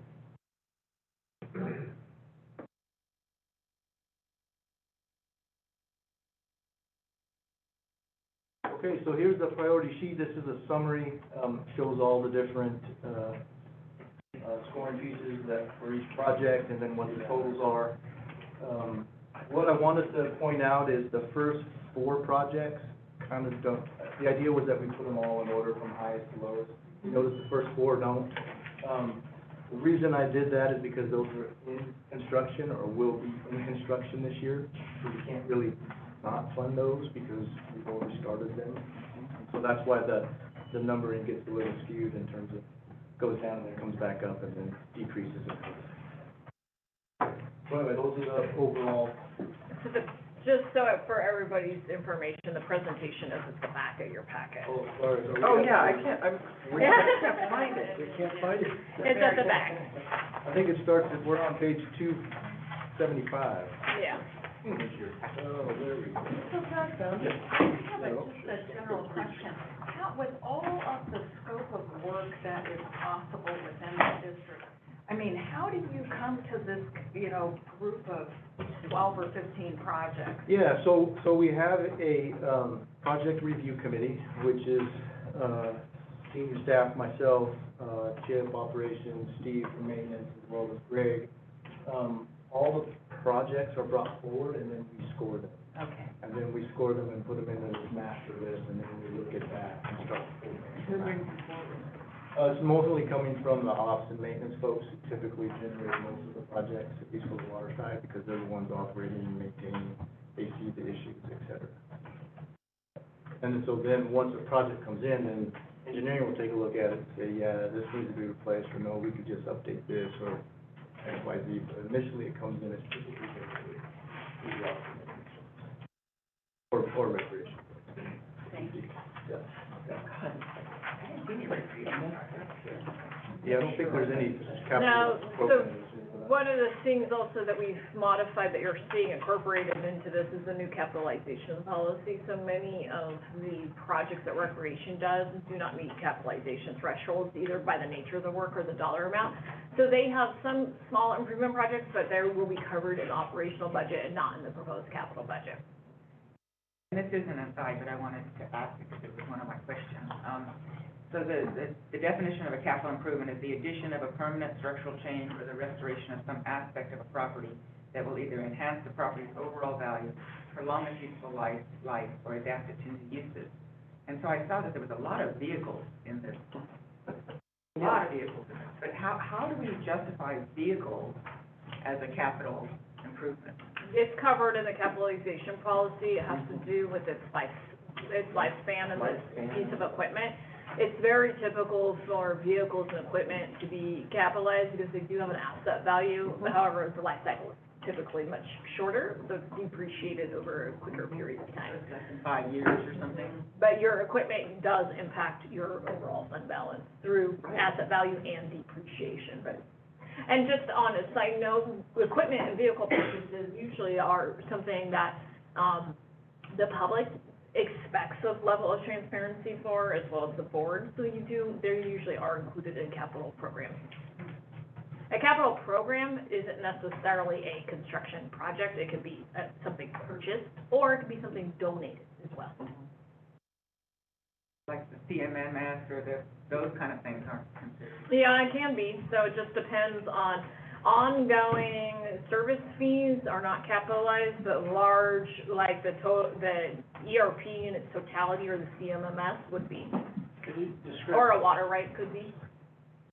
The difference between, IRS rules in private business and in this realm of capitalization? The fundamental difference is that if you're a private entity, you are able to write off depreciation, Right. essentially against your taxes earned and, your money earned and your taxes owed.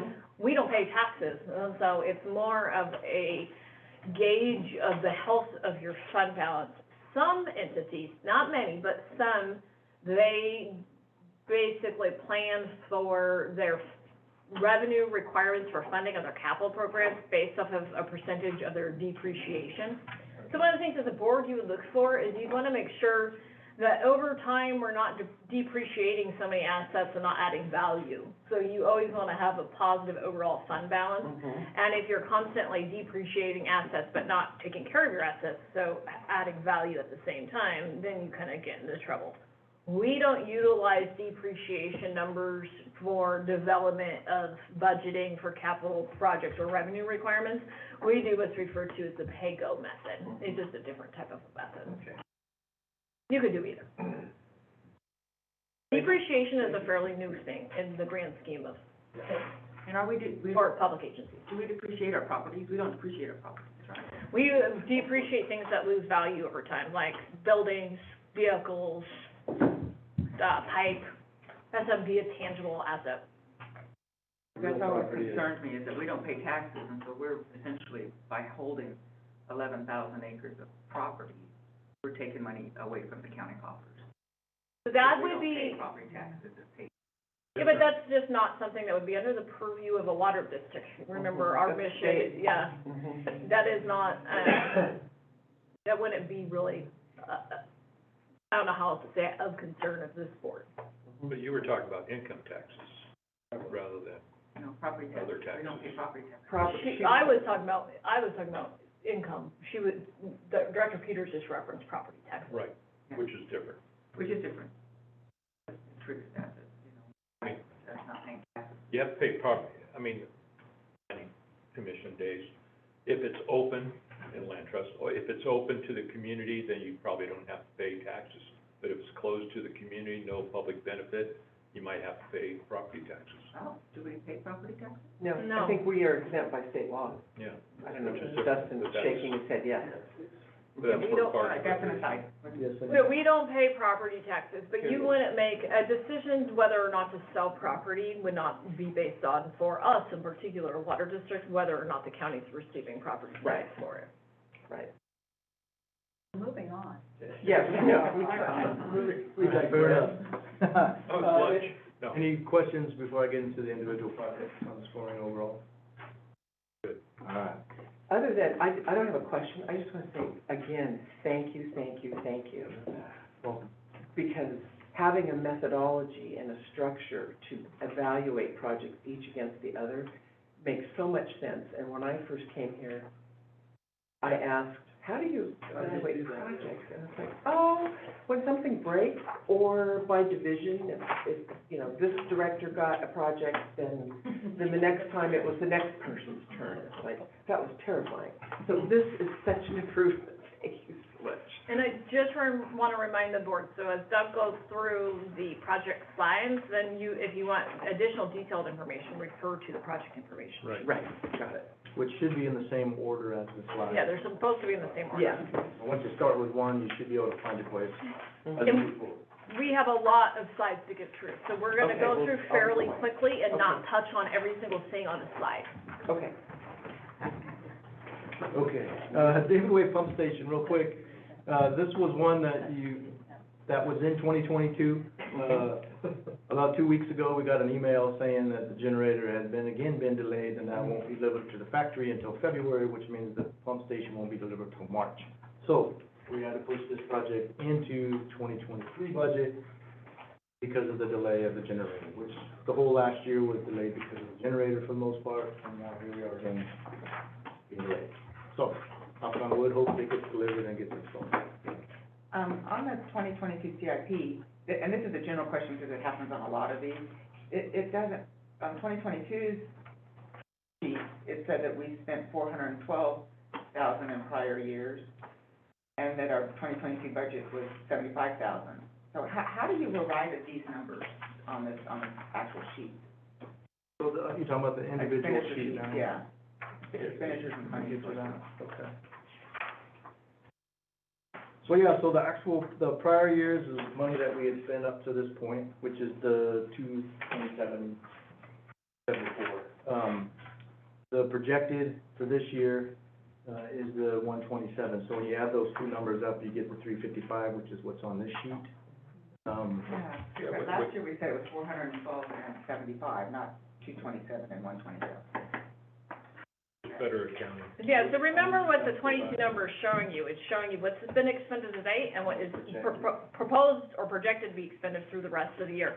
That either means we're gonna spend less, or we're gonna roll some money over to the next fiscal year, so you have to be careful trying to tie all those numbers out. And we did add a little bit more, maybe 100,000 versus the 75. Yeah, I think just better accounting principles. Well, the numbers are always changing, right? We're Right. giving you, Yeah. the number changes. Yeah. It does go up and down, that's very normal for it to go up and down. Okay, Okay. David Way. next project. Hempville. The main reason that Hempville is getting pushed into 2023 is that we yet don't have a date for the cone screen, which is currently anticipated by not to arrive till the end of December, the first part of January. So until the project gets completed, the contractor can, and once he gets the cone screen, then he can install it. So we've got money sitting in 2023, assuming that cone screen comes sooner and get it done, we have the budget to do it this year, and we won't even expend any next year. If it doesn't, then wait till 23, and we'll get it installed in 23. And so we can't take down the copper dams until. Oh, yeah, copper dams are coming down. So all that, Stream flows correct, is gonna be established. correct. And I believe Jennifer's gonna have an update on that. Yeah, because it goes inside of the concrete structure, intake structure, which has been poured.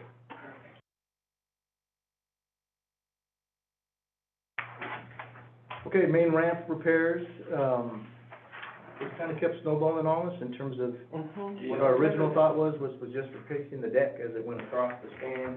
Then we find out that the ramp going down to the bottom is not the right slope in terms of meeting ADA requirements. And then we find out that our parking structure doesn't meet ADA requirements, so the project kept getting a little bigger. So anyway, the project's bid out, we get the bids tomorrow. We'll be coming back to the board in November, most likely requesting a budget amendment as well as approval of the contract, because we only had originally anticipated, I think it was 80,000 or something to that effect in the original budget. So, we'll be coming forward with that. We do expect this project to bleed into the next year, which is why we have some money sitting in next year's budget to accommodate the work not finishing until then. I have another question. Yes. On the sheet, back to Hemp Hill, it notes that we got a $1.5 million grant. On the revenue, it says Prospect grant, but there's no money associated.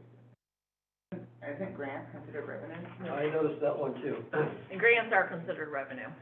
Maybe it just hasn't shown up. We haven't submitted any reclaims or reimbursement yet for the grant, so we haven't received any. Yeah, so for budgeting purposes, you still have to budget expenditures, even if they're reimbursed by grants, because you don't receive the reimbursement for the grant until after the work is over. So you do, in the actual budget, we'll budget for revenue separately than we budget for the expenditures. You're just seeing one side of the coin. Yeah. We will, right? We're actually gonna start submitting reimbursement requests now that we've expended some serious money for the project. But that's why. You still have to budget for the full expenditures. But if we guaranteed a grant, it seems like we would fund resources. No, because then you would be under budgeting what you need for Fund 10. Yeah, You have to budget for the full amount, even what is gonna be covered by the grant. You only show grant revenue in the revenue. You don't decrease your expenditures needs in budgeting for Fund 10 by the revenue. I need a paper trail. And it's a reimbursement, so we have. You still have to appropriate the funds, or you Yeah, can't you have to expend them. appropriate the funds, but you don't get them back until you go. I didn't know that. Yeah, we used to have. And then what do you do with the funds when they come in? They just go, General fund? Back to the fund that, yeah, they Yeah. go back to Fund 10. Yeah. Revenue would be booked into Fund 10. Right. You can't spend money even if you have a grant without the funds being appropriated. You don't appropriate revenue from a grant for an expenditure. count your It chickens. washes itself, but it's, Washes. Can't count your chickens before they hatch? yeah, Yeah. you're Mandarin. That's For the right. Well, they're picked in the, Yeah. Okay, continuing. Next slide, over here. Squirrel Creek, you guys are familiar with this one. We came in and did a budget amendment. This wasn't on our radar in terms of a high priority until it started springing leaks everywhere.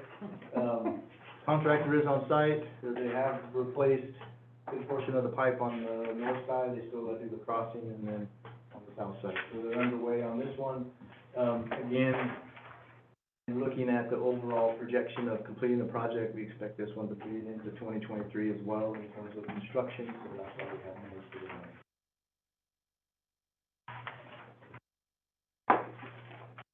Okay, so these are the new projects that weren't,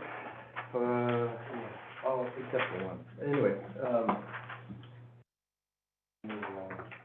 Combio for siphons 2 and 3, this is gonna be a really large project for us, if you can see in the scoring sheet. We're talking about spending over $6 million on this project. This is a critical piece of infrastructure, feeds the treatment plant. I think we've got, over 1,400 raw water customers we serve off of this facility.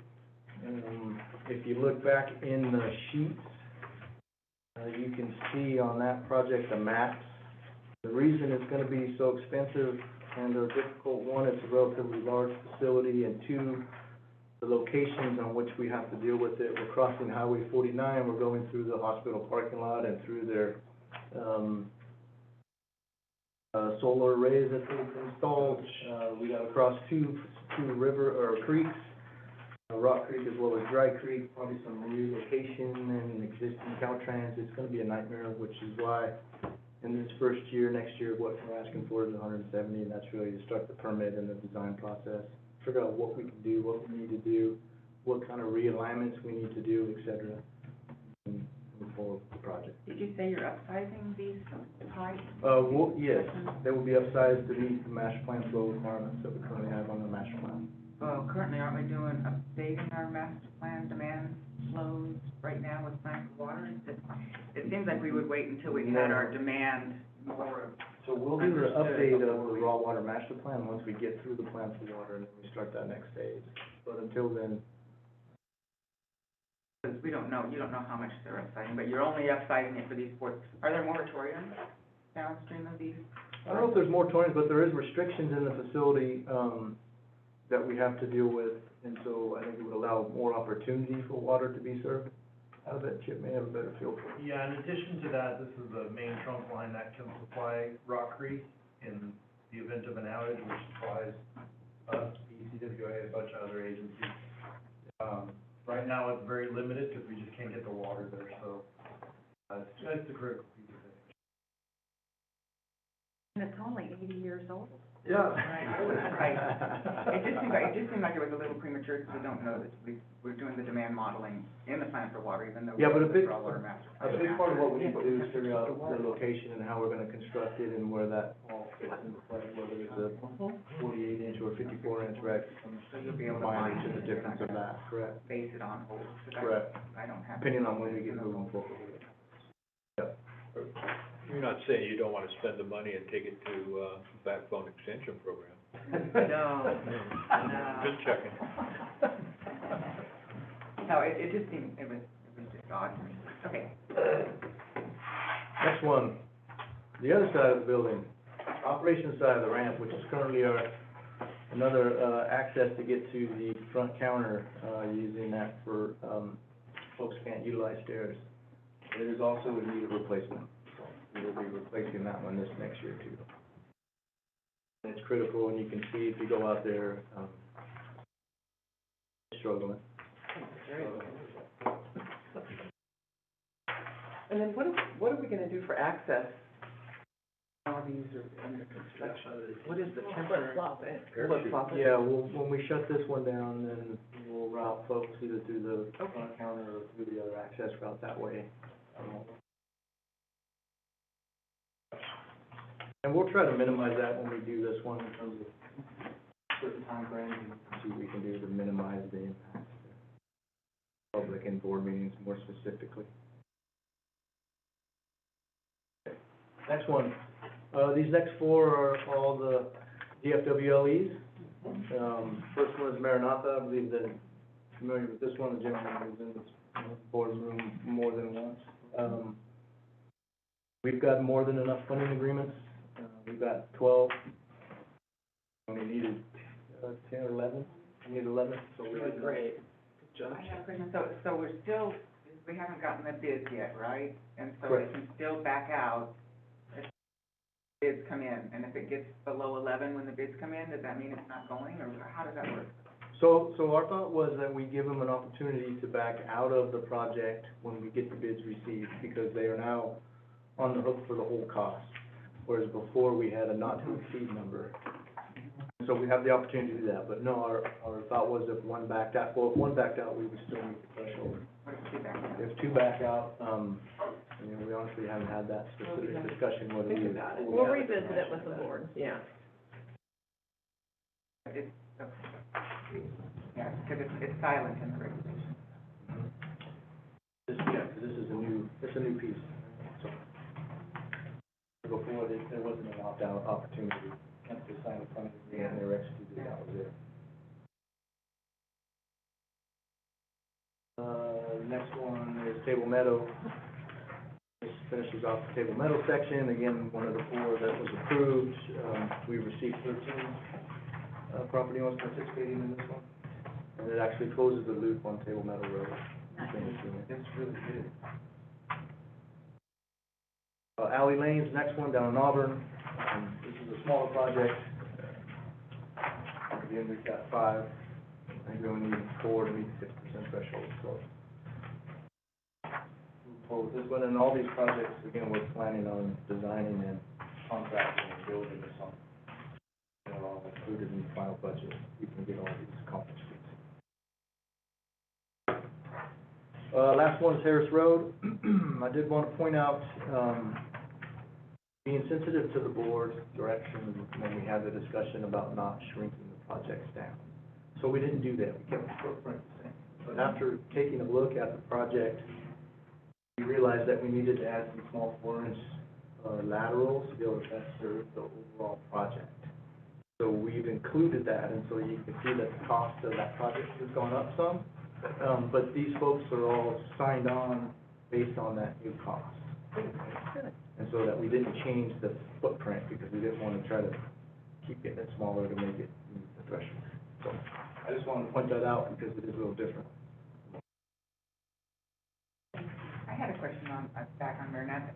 We're putting a fire hydrant on a property that's not participating.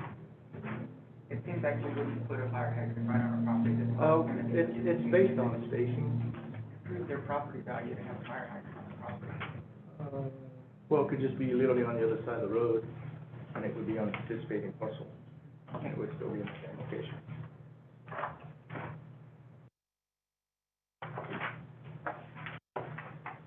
Next one, North Auburn.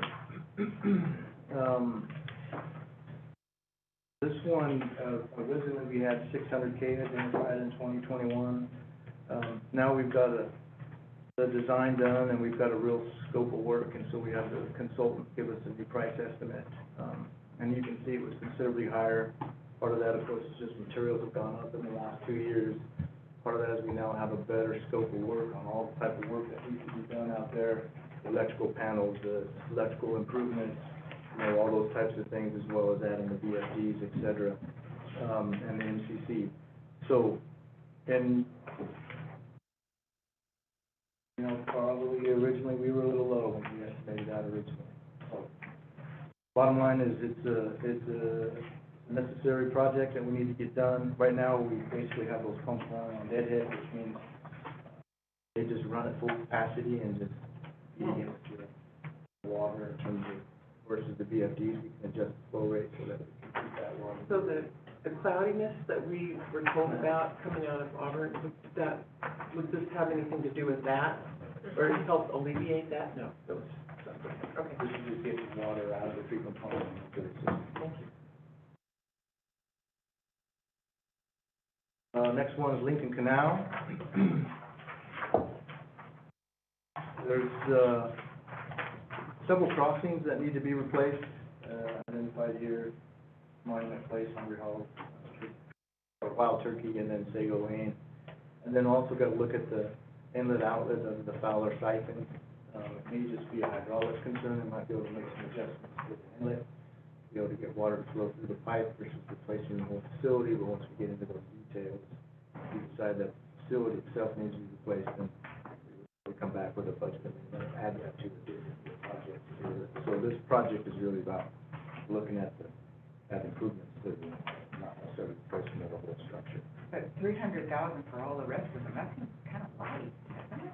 No, because most of these are crossings, qualified culverts. You have to do paving and. Depends, some of those will, may have pavement over top, we'd have to do pavement restoration, others we would not. This would be one that we would potentially recommend that maintenance could do, because it's basically multiple culverts that they can do in pieces. They don't have to do the project, start it and stop it all at once. So they can go do Sago Lane crossing, and then go do other stuff, and then come back and do crossing. If we have to replace the siphon, then that may push it into the project that we do not construction. So that's also taking into account that's material. Oh, but it says contract's gonna do it, so are you including, is labor included in this $300,000? No. Oh, that's no labor? None of these have labor included in the estimate? Well, if you're talking about ones that our guys would be doing, no. If it's a contractor, yes. Now, for budgeting purposes, currently how it's done is all staff is budgeted for in the operations. We're not split funding staff between operations and, capital projects, but we can track time as a sub-account to the capital project if we want to know how much staff's time, but we're not budgeting for it that way. This one says contractor, so it seems like it's a different contract installed. This may be one, let me check my notes, this may be one that needs a correction. Well, it says under project, under notes, the project could potentially be constructed Yeah. by. So that's why you didn't calculate it. Correct, for us. How does this increase revenue?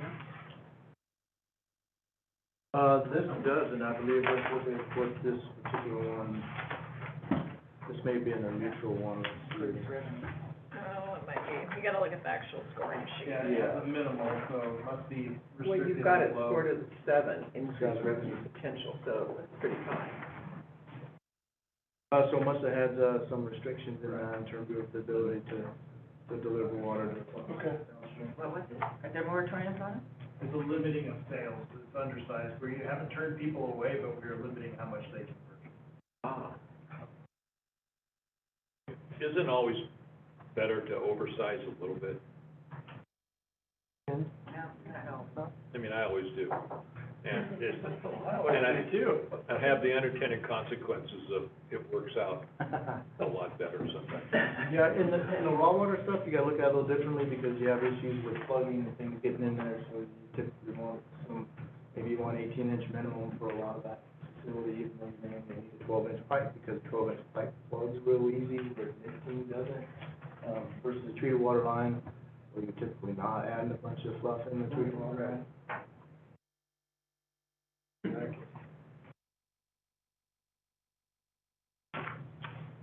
DS Canal, so this is one that, originally was on the 22 budget. Vision one. After we took a look at it and got into the details, this is best served by being constructed by a contractor. So we're building the plans and specs to put out to bid. But this will be a fall project.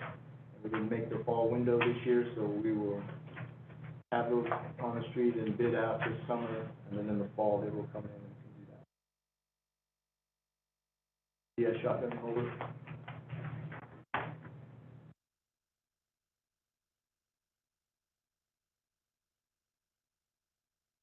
Okay, tar diversion at Wolf Creek.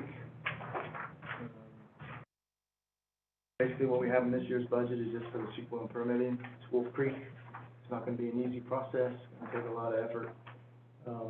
So figure out what that design looks like, all the permitting requirements, et cetera, that we're gonna have to deal with.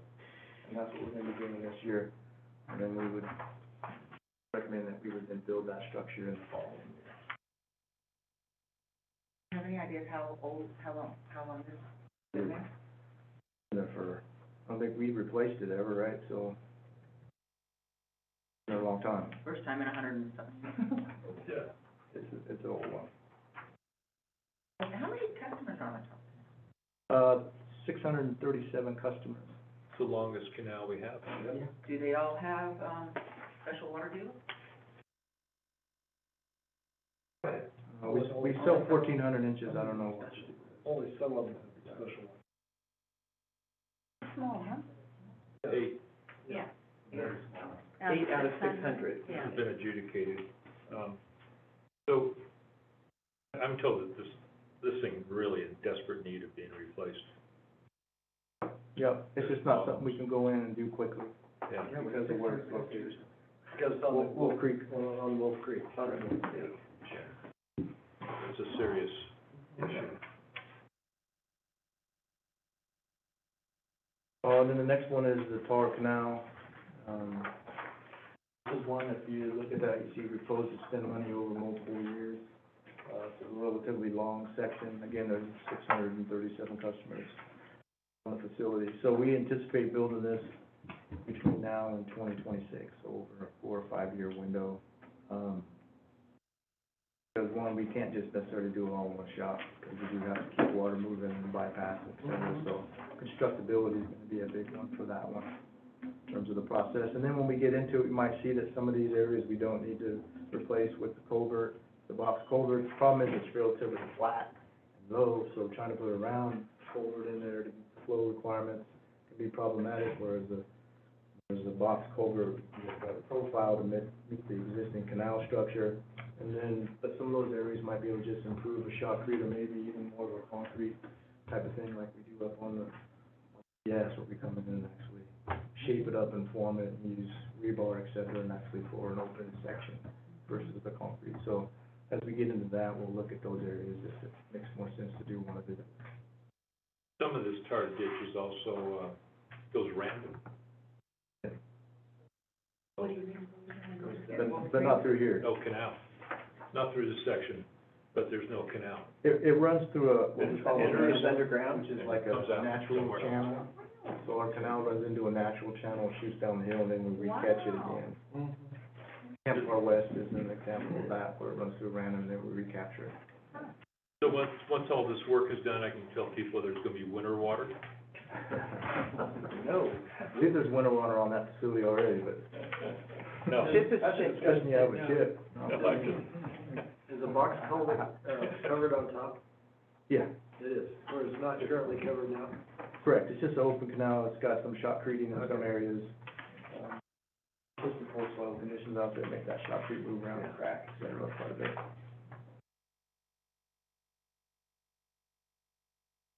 Next one, North Day, this was one, we had 80,000 in this year's budget, that was for all the right-of-way stuff. And, we're getting those wrapped up, so we'll have those taken care of, so we'll be ready to bid this thing out in January, February, get that going on the booking. So this is just a continuation from last year. Almost done. Sugarloaf, this was one, again, that was in 22. This was the maintenance job, it's on our facility, it's on our property, et cetera. They just haven't got to it, they're working on the other one, Alta Hill, as well as other projects they have going on. So this just got pushed into 2023, maintenance would do this one. This is one that they can kind of come and go as they work on the project as well. Is it Not one drained that- now, so that it's not a Yeah. puddle, it's just dirt there, right, now? I believe it's been drained for quite some time, right? Took it all the way down. You did take it all the way down. Right. Bypassing all of it. You don't need to fill it up, just need to, No, Right, they're we gonna put abandon Put it. in a yeah, permanent bypass type facility to be able to feed the different yeah. kinds of tube But then- structures or something that comes off of there. Do you have to fill in the depression, or? Typically, we do, but we typically do that over time. Some of our other ones, like when we have excess material from a project, Yeah. we'll take it over there and put it in there and do that. But it's not a place we're looking to sell. No, because it's got existing district facilities on it. We got canals coming in and out of it, we'll have structure there, et cetera. I wouldn't think so. Bunch of questions about that. Earth berm house. Others? All right. No, just other questions. Yeah. Then this is the last one that I have, which is the Newtown Reservoir. You guys are familiar with the Newtown Reservoir, we had discussions of that in closed session. It's probably in Division 5 now. Where it is, Division 8. Ricky wants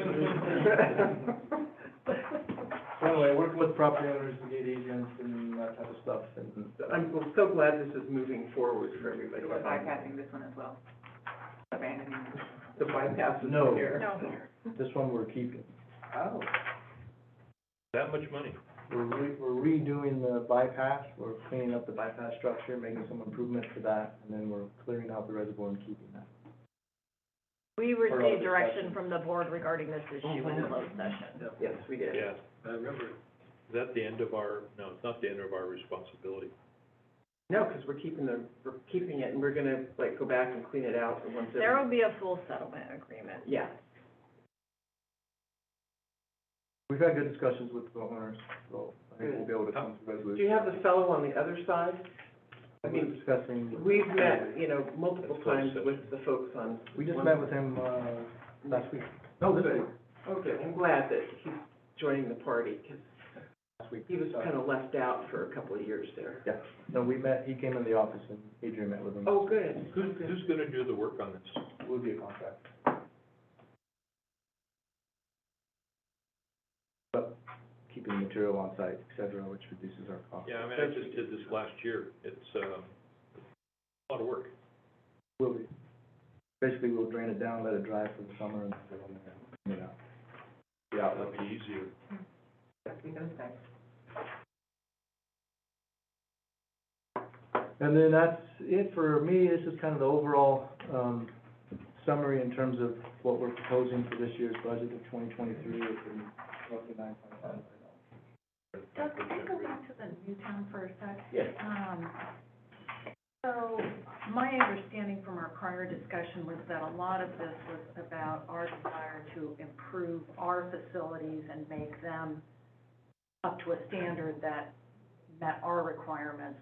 And, I mean, I'm just wondering, are we going to be on the hook for pulling out mega loads of sediment, on an ongoing basis? Yeah, this is a little bit of a litigation issue, so I would prefer we talk about the settlement agreement once we get it penned down in the closed session meeting. And then Doug, I have a just general question. In looking, because we know, our needs are great. If you could, would there be other things you would add to this that would rise to, you know, consideration? You know, so instead of spending 9, we spend 12 million or so. Not that we have the money, I'm just Well, wondering. I think you have a couple things on that one. Part of that's just gonna be your, ability to put out that many projects in a particular year. Mhm. You know, if you've got a big project where you're gonna spend a lot of money, like Combi has been $20 million over 2 years, doesn't take a ton of staff time in terms of getting that moving and going, but, you know, 20 small projects takes a lot of time. So, there are always other projects. I mean, the list that we have developed, and I'm sure it's not complete yet, is nowhere near what you're seeing here on this summary, right? We've got tens and tens, if not hundreds of projects that we still need to do, just, or slightly different, until they raise their ugly head like Squirrel Creek, right? Squirrel Creek would have been low on our list right now because it was functioning, everything was working. Suddenly gets put to the top. We may run the same boat this year, but we have to deal with something else. And our reserve for that is Reserved for, So the unexpected, Remember, there's a capital reserve, Exactly. Fund 15. yeah, and that's why it's there. 22. Yeah, so if we had an emergency pop up, then we would come in asking for an amendment. Perfect. From that. Great. And ideally, you only wanna put projects in the capital program that are ready to execute. Yeah, right. I mean, some projects do meander for a variety of reasons, some because you run into a right-of-way problem and you spend a year and a half dealing with that, or other things that come up. But yeah, ideally, you wanna try to put projects in there to spend them. I'd like nothing better than come back and say, I just spent $9.5 million this time next year. That would be great. You know, I'll remember that, that'd be good. No, really, truly, I'm talking, you know, yeah, I mean, I know that one of our greatest needs is all of this replacement and infrastructure Right. repairs, and, you know, it scored very high on our goals and our, Yeah, and a lot of problem we have is a lot of our stuff's the same age. Right. A lot of our Right. treated water lines were all installed about the same time, and those are all gonna get old at the same time. And that brings into discussion the reserve levels that we want to maintain versus do we want to spend it on the project? And that is still kind of a, Yeah, but at least we have a structure we and, have a structure. yeah, and a way to help make our decisions and for staff to present. Good. but it does seem that we're primarily reactive as opposed to proactive. Yes. And so it would be interesting to understand, you know, really what is the requirement for renewal and replacement versus Squirrel Creek, you know, road. Yeah, so part of our rate package and our capacity setting, we're gonna be doing next year, we're gonna be looking at that, right? Where we start to look at, we do an R&R where we're replacing 2 or 3 miles of treated water lines, Yeah. just on a every year basis, that's Yeah. automatic, besides what we do with the, those are things that'll come out in the rate study and capacity. because we currently don't have that. Yeah, yeah, 'cause Thank you. the water treatment tours that I've taken, the comment's been made that we've got a lot more maintenance that really should be done, and that if done earlier would help to, improve plant function and reliability and, well, just, it would save money if we were able to invest now versus wait till it's broken and invest later. So it would be nice to really understand more of what that, That's one of the scoring pieces, right, in the matrix, is that. How does it improve capital costs, does it save capital costs? With that, there's no other questions, I believe, next on the list. Hydro. Thank you. Thank you, Doug. Yep.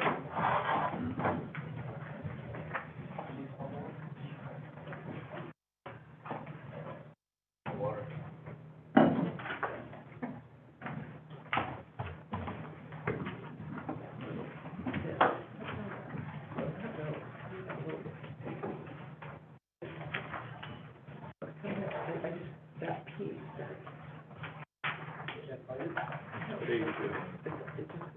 Page 294.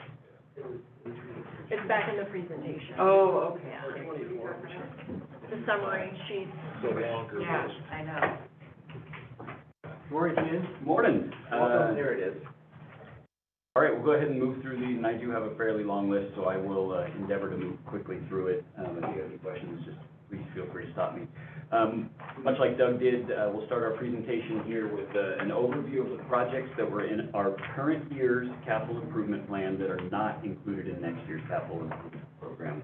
The first one on there is the Fall Creek Flume improvement.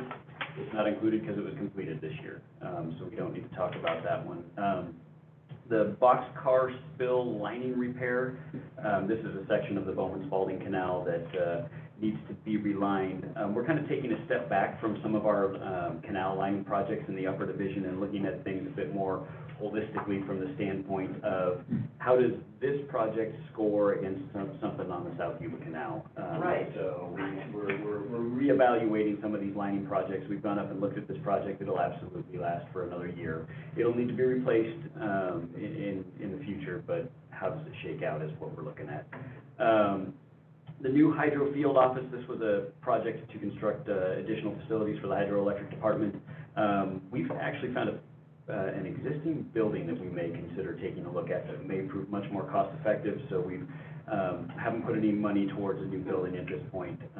We'll study that a bit more and go from there. Is that due to the real estate market? I don't know what the answer to that is. Yeah, I think there's a unique building. Just an opportunity. Yeah, that we need to take a serious look at, so. And it's come on the market? It's on the market, yes. So, Sitting. it's been sitting there for a couple of months at a price without a whole lot of interest. Right location, right size, right type of facility, so. We're gonna take a look at that. We've got a little bit of money in the operating budget to do a quick study to make sure that pencils out and works for us. And then the Dutch Flat number 2 powerhouse fire suppression system. This is just a job that, other jobs that came up that were higher in priority, so we've moved this one back till 2026 is what we're looking at in our current program. Moving through the projects, we won't spend any time on that scoring sheet because nobody can read it. The first project in here is the Scotts Flat Dam spillway repair and upgrades. You're all familiar with that job. We will be submitting, or may have submitted yesterday, the final alternatives analysis report for this job to FERC and DSOD. The analysis came back that we need to replace this, the lower section, so from the upper plunge pool down, we'll be replacing the entire spillway with an entirely new structure. Ballpark right now, we're looking at an $18 million job to do that, but that number will get defined as we move through design in the next year. We'd always assumed it'd be about 20 million, right? That's what we. We're in the ballpark where we thought we'd be. Yep. And I'm optimistic about funding for this job. There've been a couple of significant pieces of legislation that have rolled through the federal government in the last 6 months or so. And there is funding for dam work. I'm meeting with the Corps of Engineers next week to talk to them about their program. And then we as a district need to be carefully monitoring the Inflation Reduction Act that was recently passed. There's a tremendous amount of money in there for green energy and hydro counts in this one. So there's some potential funding there for some of these sorts of projects. So Keaton, on this one, I don't recall hearing the final, approval of the design, the redesign, or the redesign. This says model, but it's in Canada. Did they approve? So That's what he was referencing at the beginning. that's the report that's gonna be submitted to DSOD and FERC here. It was either yesterday or today that'll go out. So, and we can talk about that in more detail if you'd like. Because last year this time, this was gonna happen in 2022. Yep. What was the biggest stumbling block? Why?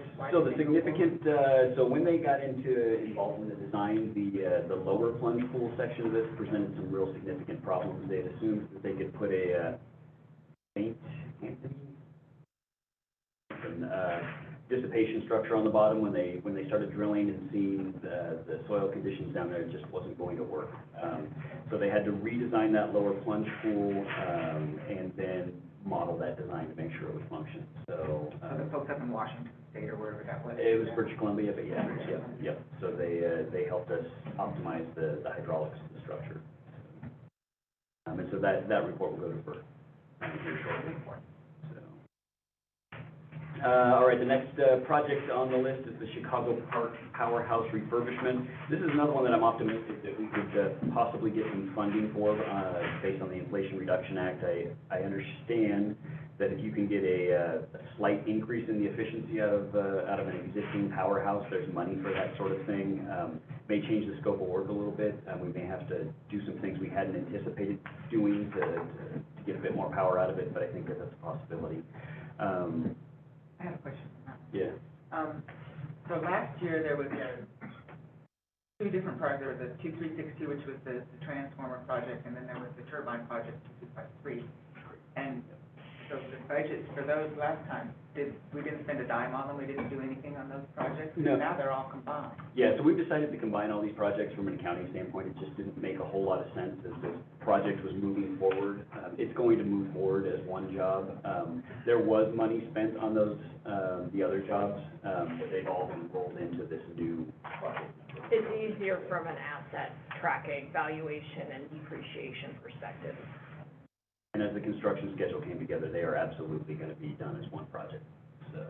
Are we gonna bond for them, or have we thought about how you're gonna try and get grants? So I think that's the strategy that we need to develop. Jennifer mentioned that she was working with our bond folks, and hopefully there's money in this Inflation Reduction Act that we can get to help with that. So I don't have the details of that answer yet, but we're actively working on finding a strategy to pay for this thing.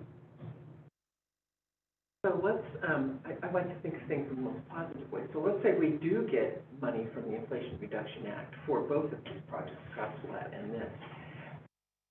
What do you think it would be, 10 million? I mean, these added together are over $30 million. I mean, what's a reasonable thing? Anyway, my point is, so like, let's say we get that, then we can then reallocate that to yet another set of projects, right? Mm-hmm.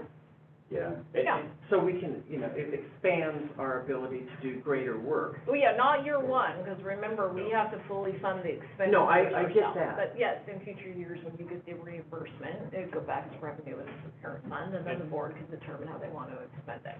And if we bonded these, then we just pay the bond off.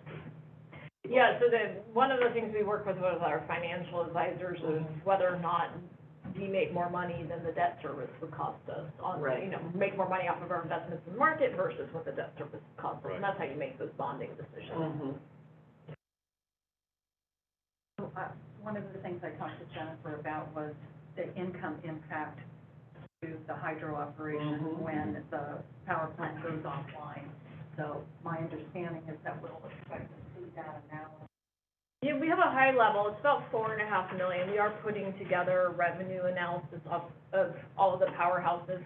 One of the challenges with the powerhouses is that several of them are rolled up into the same PPA, and the PPA funding structure or payment structure isn't necessarily completely tied to something tangible at the powerhouse. Yeah, it's not tied at all to generation. It's Yeah, tied to so availability. it's a little bit, we're trying to figure out a way to slice and dice it so we can get a better understanding. Yeah, but I think that $4 to $5 million number of lost revenue is probably a good number. I believe we can construct this in 6 months if we pick the 6 months that we want to work in. And this includes rewinding? This is the rewind, this is the turbine overhaul, this is the The whole thing, transformer. the whole Yep, thing. Yep, So they do Well, except all- it doesn't account for lost revenue. Right. correct, this is Yeah, the you see that cost. on the revenue The side. cost. So add $4.5 million to that. Well, number. yeah, but I'm just saying, it's still a cost to the Right. district. Correct. We're looking at a $6 million hit, right? Not a hit, overall. Cost $4 million. It costs, 2.5 to do the project, and we lose $4 million. It's in more than revenue. 2.5. It's more than 2.5, it's 26. It's 26.5 million.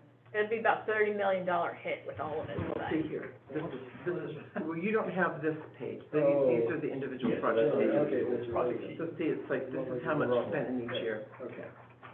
Thank you. And it does not include the first licensing. None of the hydro capital plan includes any of the, requirements under the new FERC license. All right, moving through the project here, we have the Bowman North Dam upstream lining repairs. The concrete face dam and that concrete, requires regular maintenance, Right. and, repair. So this is essentially to repair the upstream face. It'll probably take us several years. Instead of using a large contract, we'll just chip away at this over time. This is with all of these projects, is that were budgeted in 2022. Yep. And nothing was spent on No, that? we've spent money, and if you look, on the detail sheet there, it should, show, 62,000. Yeah. yeah, That's in all of these. it should. The waters have a 2022 budget amount on it. Yeah, and that's, Doug and I will have to talk a little more carefully next time and make sure we're presenting the same data in the same format, There you go. so. Seems like most of these didn't move. We had some pretty substantial, staffing issues and some pretty substantial, material supply sort of issues. We cannot get parts. The supply chain is a wreck right now. And so we've ordered a whole lot of things that are sitting there. They don't show up as money spent yet because they haven't arrived. But we're supposed to complete well, you'll see it's a protection upgrade at the Rollins Powerhouse here last week. And we ordered parts that would typically have a 6-week lead time. It's 6 months later, they aren't in yet. And so the supply chain impacts are very real right now. Yeah. All right, moving along, well, and here's the job that I just mentioned, the Rollins Powerhouse Relay Protection Upgrade. We ordered a whole bunch of parts for this job. It's not gonna show up as much money spent, because we haven't gotten anything, to speak of yet. So we're essentially, looking to complete this job next year. But we should have the parts by then. And so these prior years, like on this one, in last year's CIP, it said that we spent prior year funding actuals with 200,000, and this time it's 86,000. And this is like on a lot of them were significantly less, or the numbers didn't, match. And oftentimes it was a lot less. I'm not sure what you're referring to. Can you, If you look on. Just better accounting. Yeah, just look at this, so I can see the prior year's actuals. and it says 86,000. Yeah. But if you look at the sheet from last year, it says the prior year actuals was 200. Yeah, so I think, It's just Rich all like accounting stuff. yeah, I mean, as our accounting has gotten a whole lot better, and we can pull a report that shows a lot of where this money went, a lot of last year was estimates. So, but these are, And the same and high and. yeah, okay. yeah, yep. All right, so the Rollins Governor replacement, this is a job that we did delay, due to staffing issues. We just didn't have the people to get some of this work done. So the governor is kind of the brains of the powerhouse from the standpoint of it's how you control your speed and it's how you control, how much power you're generating, so it's, critical. The governor out there is obsolete and is becoming very difficult to get parts for, so we need to take care of that. The low-level outlet valve at the Dutch Flat, forebay, this is a problem we discovered during our annual outage this year. There's a problem, the hydraulic cylinder there has pretty well rotted all the way through, it needs to be replaced. We've started to deal with some of these issues, and we'll finish them next year. French Dam low-level outlet valve, refurbishment. The hydraulic lines that run down the front face of the dam on this are undersized, and we're having trouble operating them as they age. So we will replace the hydraulic lines and then the actual actuator down the gate below the water there. Comey North Powerhouse, this is the meter upgrade that's required. The Comey North Powerhouse power purchase agreement expires in 2024, so in order to sell our power on the market, we will need to upgrade the meter out there to a CAISO approved meter, so that's what this job does. This is part of this is one of the capital improvement projects that the board approved while they approved the Deer Creek transfer. This is some microwave upgrades to integrate data from the Deer Creek Powerhouse into our existing SCADA system so we can see and operate it remotely from the various places. Isn't there a closed tower project later on? There's a K-Love, or what do you call it? yeah, Caleb. There's a tower upgrade later that will communicate with K-Love, but it's a different tower. So it's a new tower, whereas this is retrofitting an existing tower.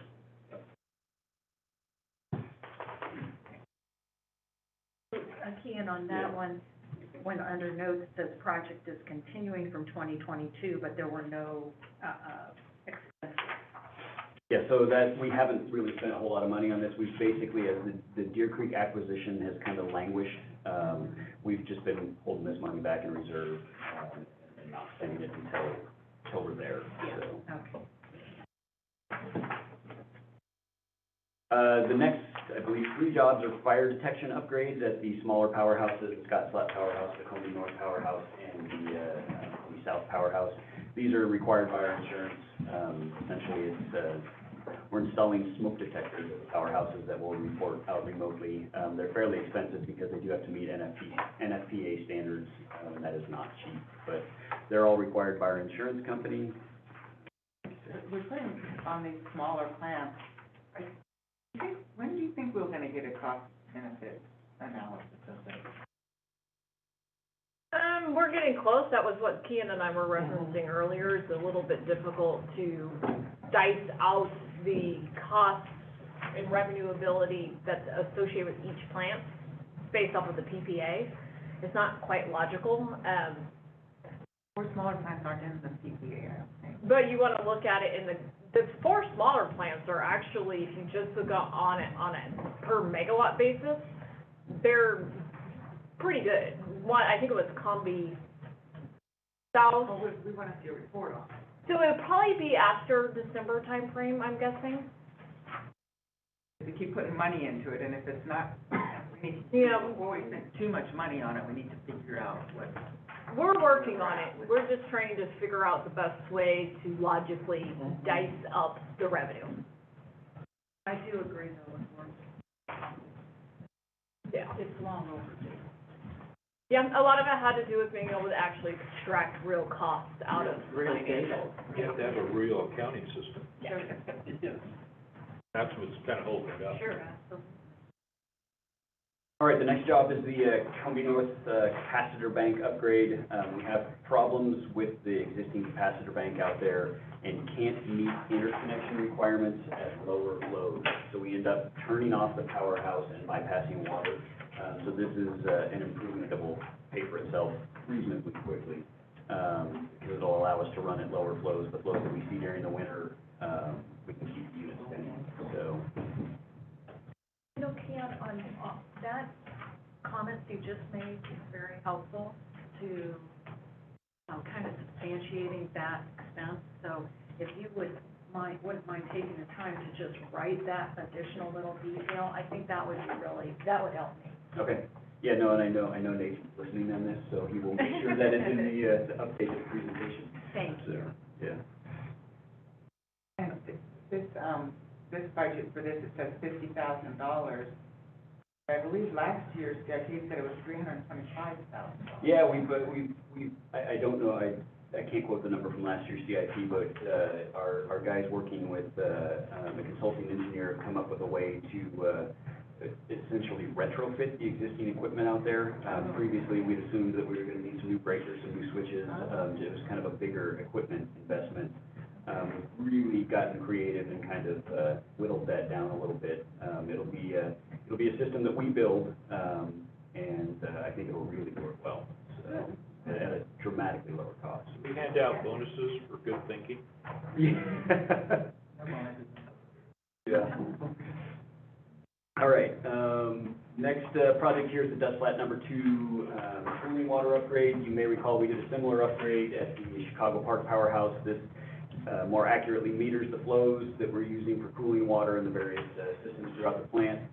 This has a significant, impact on our efficiency. If we can direct less water off of cooling and more water through the unit, or pump less water depending on where we are, it really improves the efficiency of the powerhouse. So, we're looking forward to this upgrade and expect that it'll help in the long run. Did we work on it at all last year? We spent some time on it. We're early in the stages of it, but not a whole lot. So that $75,000 budget, it just rolls into the big pot and becomes part of the $300 for this year? So unspent money on capital improvement projects just stays in Back to the pot. the parent fund, or it could stay in Fund 15, just depends on if we want to review transfers for the next year. It doesn't disappear. Are these funded programs something that outside contractors can't do? In terms of which, so it varies wildly by the project. Yeah. So the capacitor bank upgrade, I think we have a difficult one for now, external contractor, because it is kind of we're not just stocking off-the-shelf equipment, right? So we're building boxes, we're adding capacitors to them. Something like this next project here, the Jackson Lake, slope protection, easy for an outside contractor to do. So we can package this up, send out a bid set, and have somebody come in and build that for us. It seems like a lot of projects haven't been touched that have been funded. We're struggling. We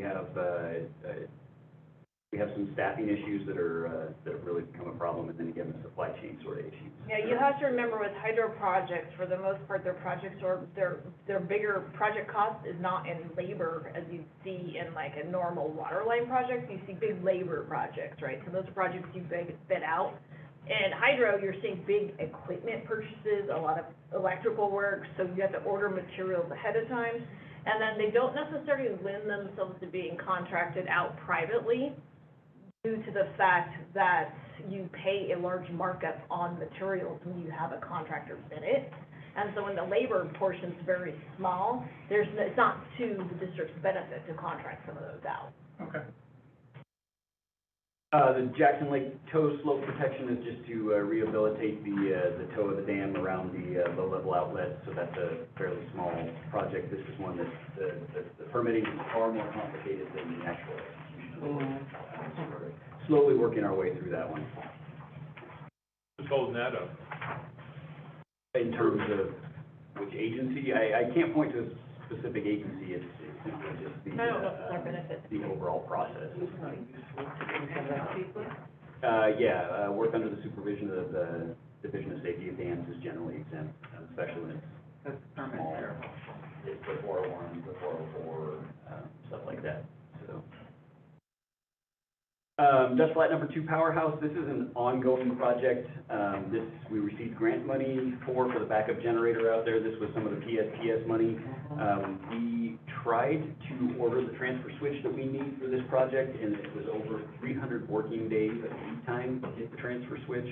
So that, when you do the math, is over a year of lead time.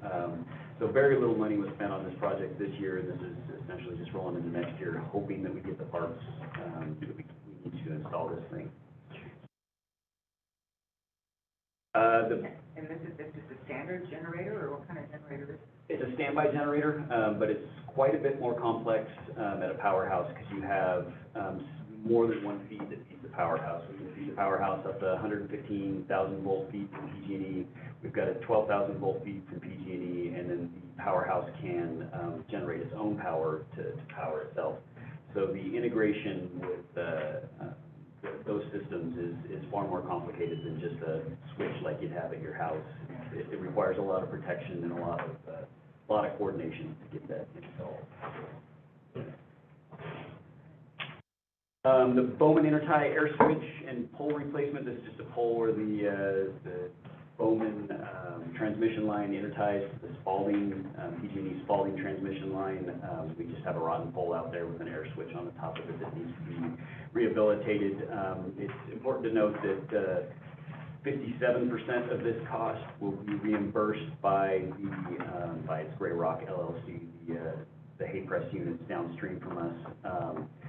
But again, we've budgeted for the entire amount. When we get reimbursed, it'll show up. This is the Gray Rock LLC, is that like a grant? Why do we show the Gray Rock but not the grant?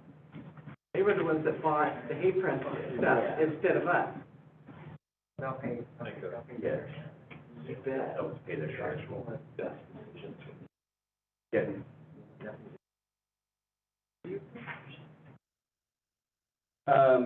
All right, this is the next job is the Dutch Flat After Bay hydraulic line refurbishment. This is simply replacing the hydraulic lines that actuate the lower outlet valve. They're just 50 years old and need to be replaced. This is one of those that we want to take care of before they start leaking, and an oil leak by the water would be a real problem. So That looks pretty normal for a ranch. The next project here is the Rucker Creek spill gate replacement. This is a carryover from last year. Very little money was spent. We've had some staffing issues, some manpower issues to getting this work accomplished. I'm very hopeful that this will get taken care of next year and installed. So this, I believe, Director Peters, is the tower that you were referring to. The next job here, this is the radio tower at the property that we purchased here a couple of years ago. This will tie together communications across the department facilities. So this can see the Caleb Tower, which will see Deer Creek Powerhouse. It'll see Scotts Flat Powerhouse. It can see the existing hydroelectric department headquarters, so we can get all that data back there. It can also see the Chicago Park powerhouse and all which is tied to the Dutch Flat. This is kind of the keystone to our communication network. Like a repeater station or something? Yeah, that's a fair analogy. Can you operate the facilities from the headquarters via the signal? When this tower is completed, yes. So. Will that impact the operation staffing levels at all, or you won't have to go out? I'm certainly hopeful that it'll help us be a whole lot more efficient. Whether or not it translates into a safe body, it's difficult to say for sure. But certainly, we do make a number of smaller regulations that somebody now at Scotts Flat has to drive, go to Scotts Flat, turn the water up or down. In this case, we'd be able to simply just do it at headquarters. So now that won't. There's still going to be dam inspections that need to be done and powerhouse inspections, but it should help with a lot of those sorts of things. So. Good. So Kean, I just think it's interesting that we're looking at potentially buying a different headquarters for you, and we are putting a radio tower on property then that we presumably would not develop. That's a very good question, right?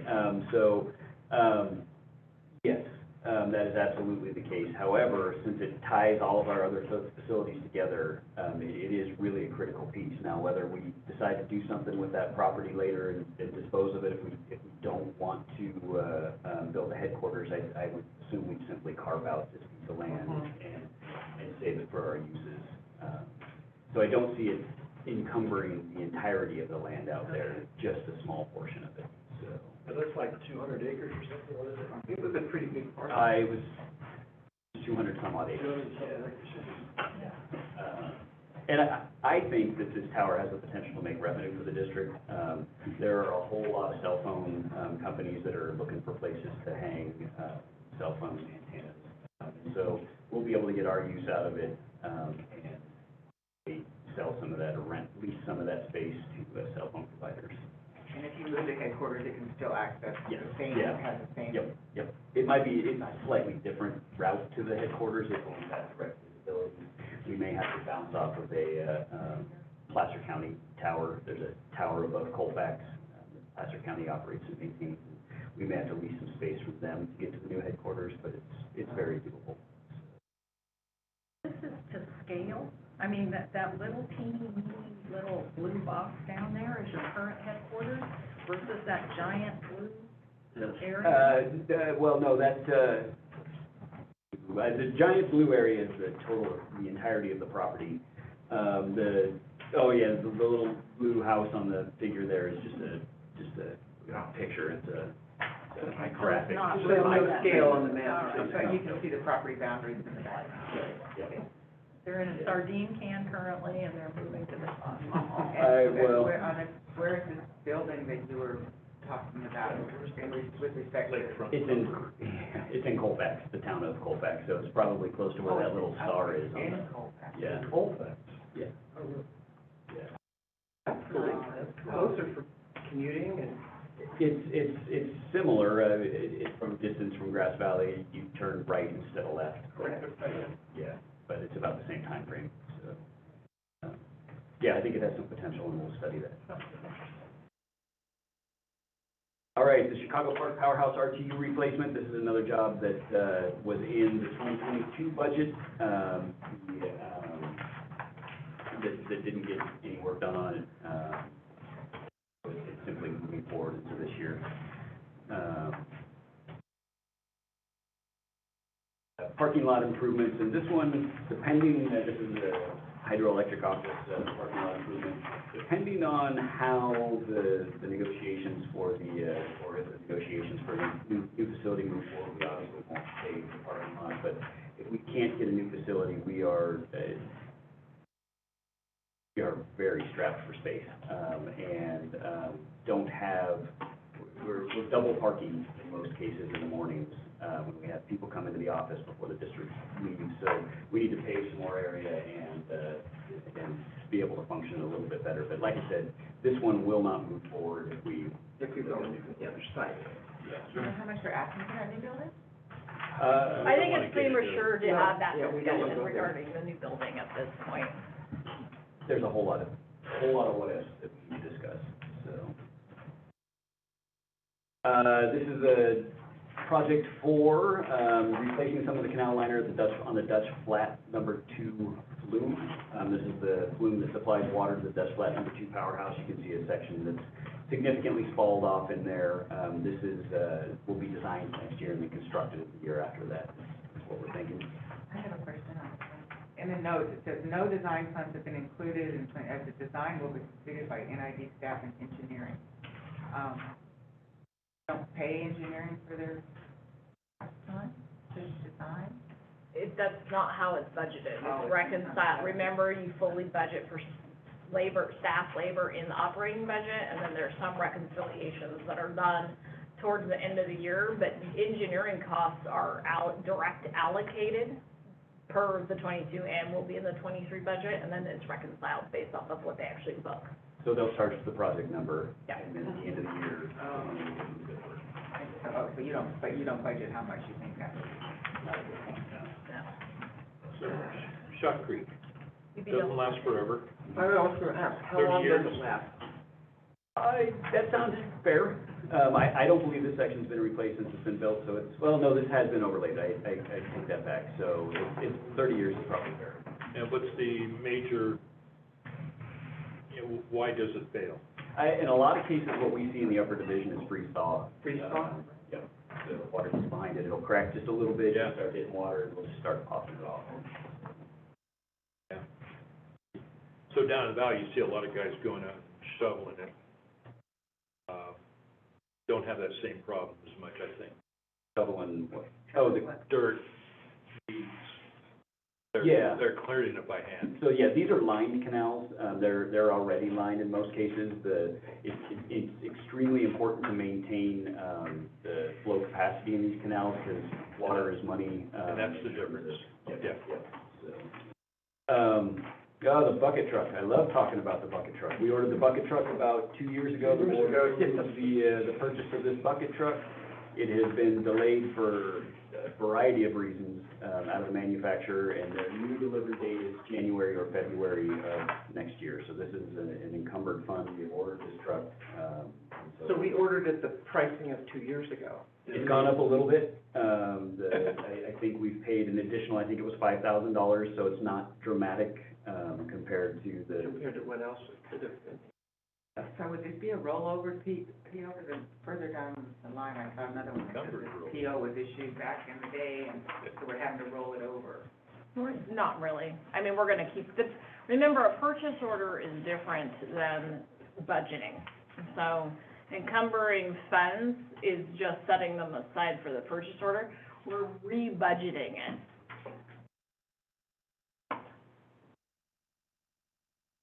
Combi South Powerhouse Access Road, I believe this is another job that was budgeted in this year to construct. I believe we are finally through our right-of-way acquisition issues out there. We have an agreement with the homeowner, and this will go out to bid this year, and then hopefully get constructed early next year.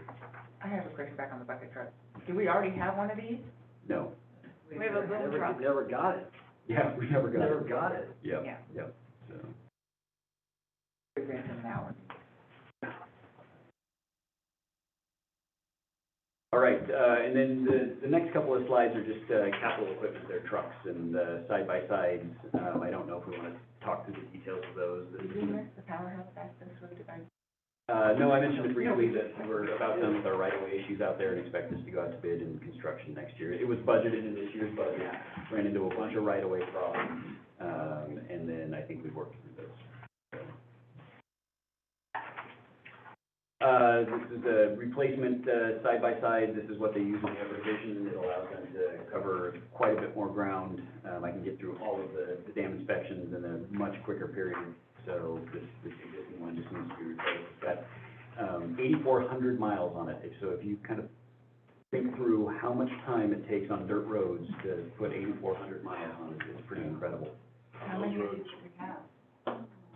I believe on the hydro side, we have 4 now, used in various places for operations or maintenance. So, Can you order 2, and I'd like mine with the ice chest. yeah, and I buy one, get one free. Sun visor on yours. Christmas tree spillgate replacement, this is another, project similar to the Rucker spillgate replacement. We're going through and retrofitting all these radial gates with overshot gates to, minimize the need to send operators into the, canal in the snow, so that's.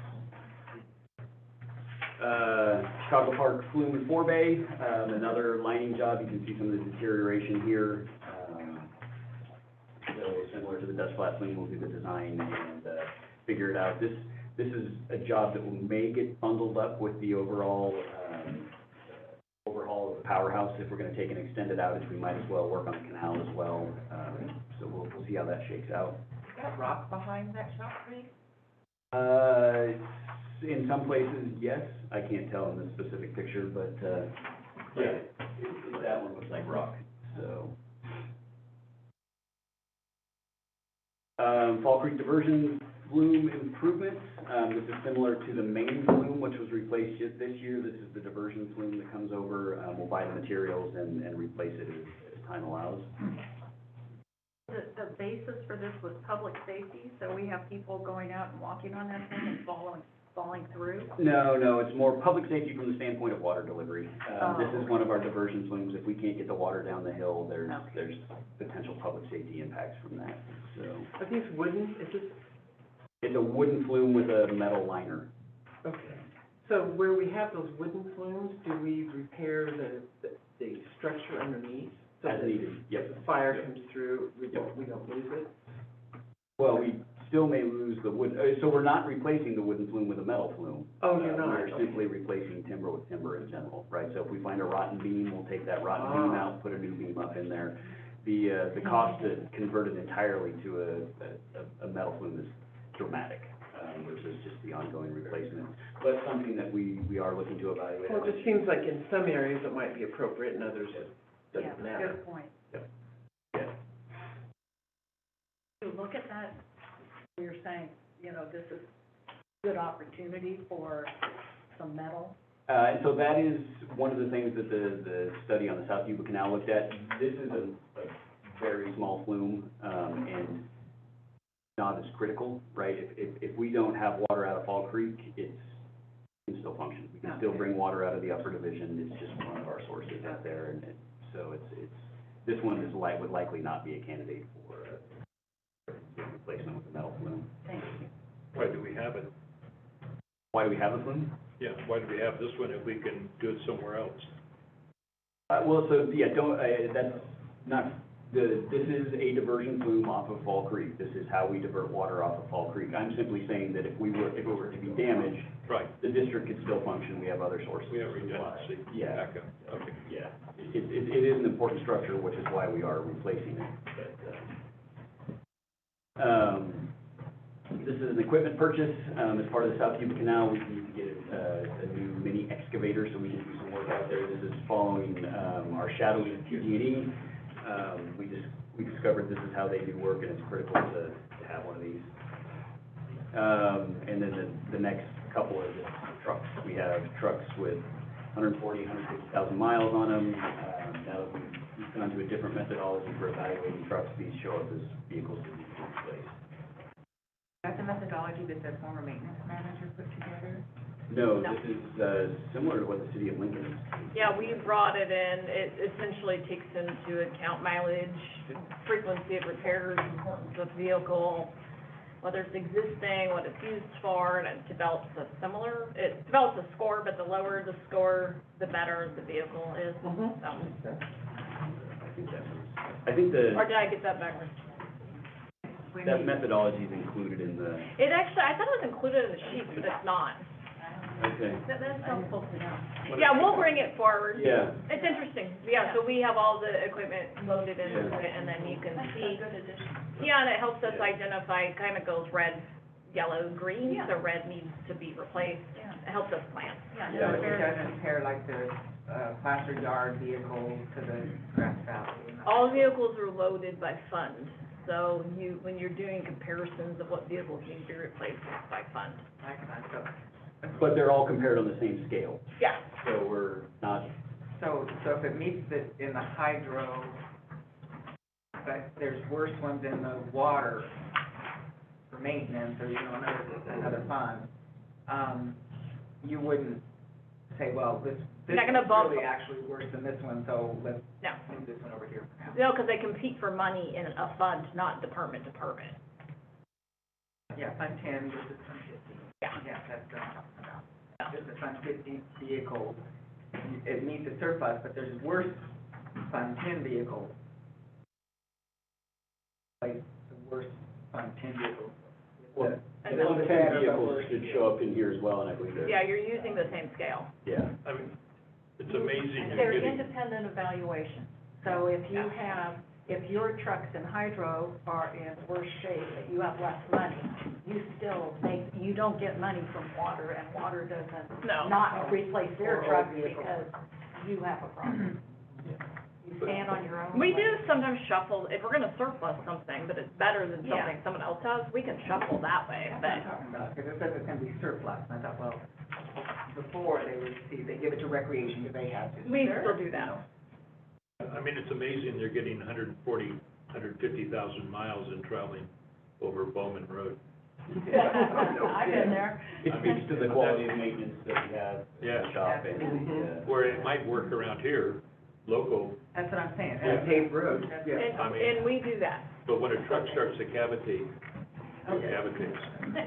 I understand, so, but we do that, so that's good. yeah, They just I'm, have to- I'm driving a cavitated Water, truck. the water main right there. Cavitate? Cavitation. That was my question.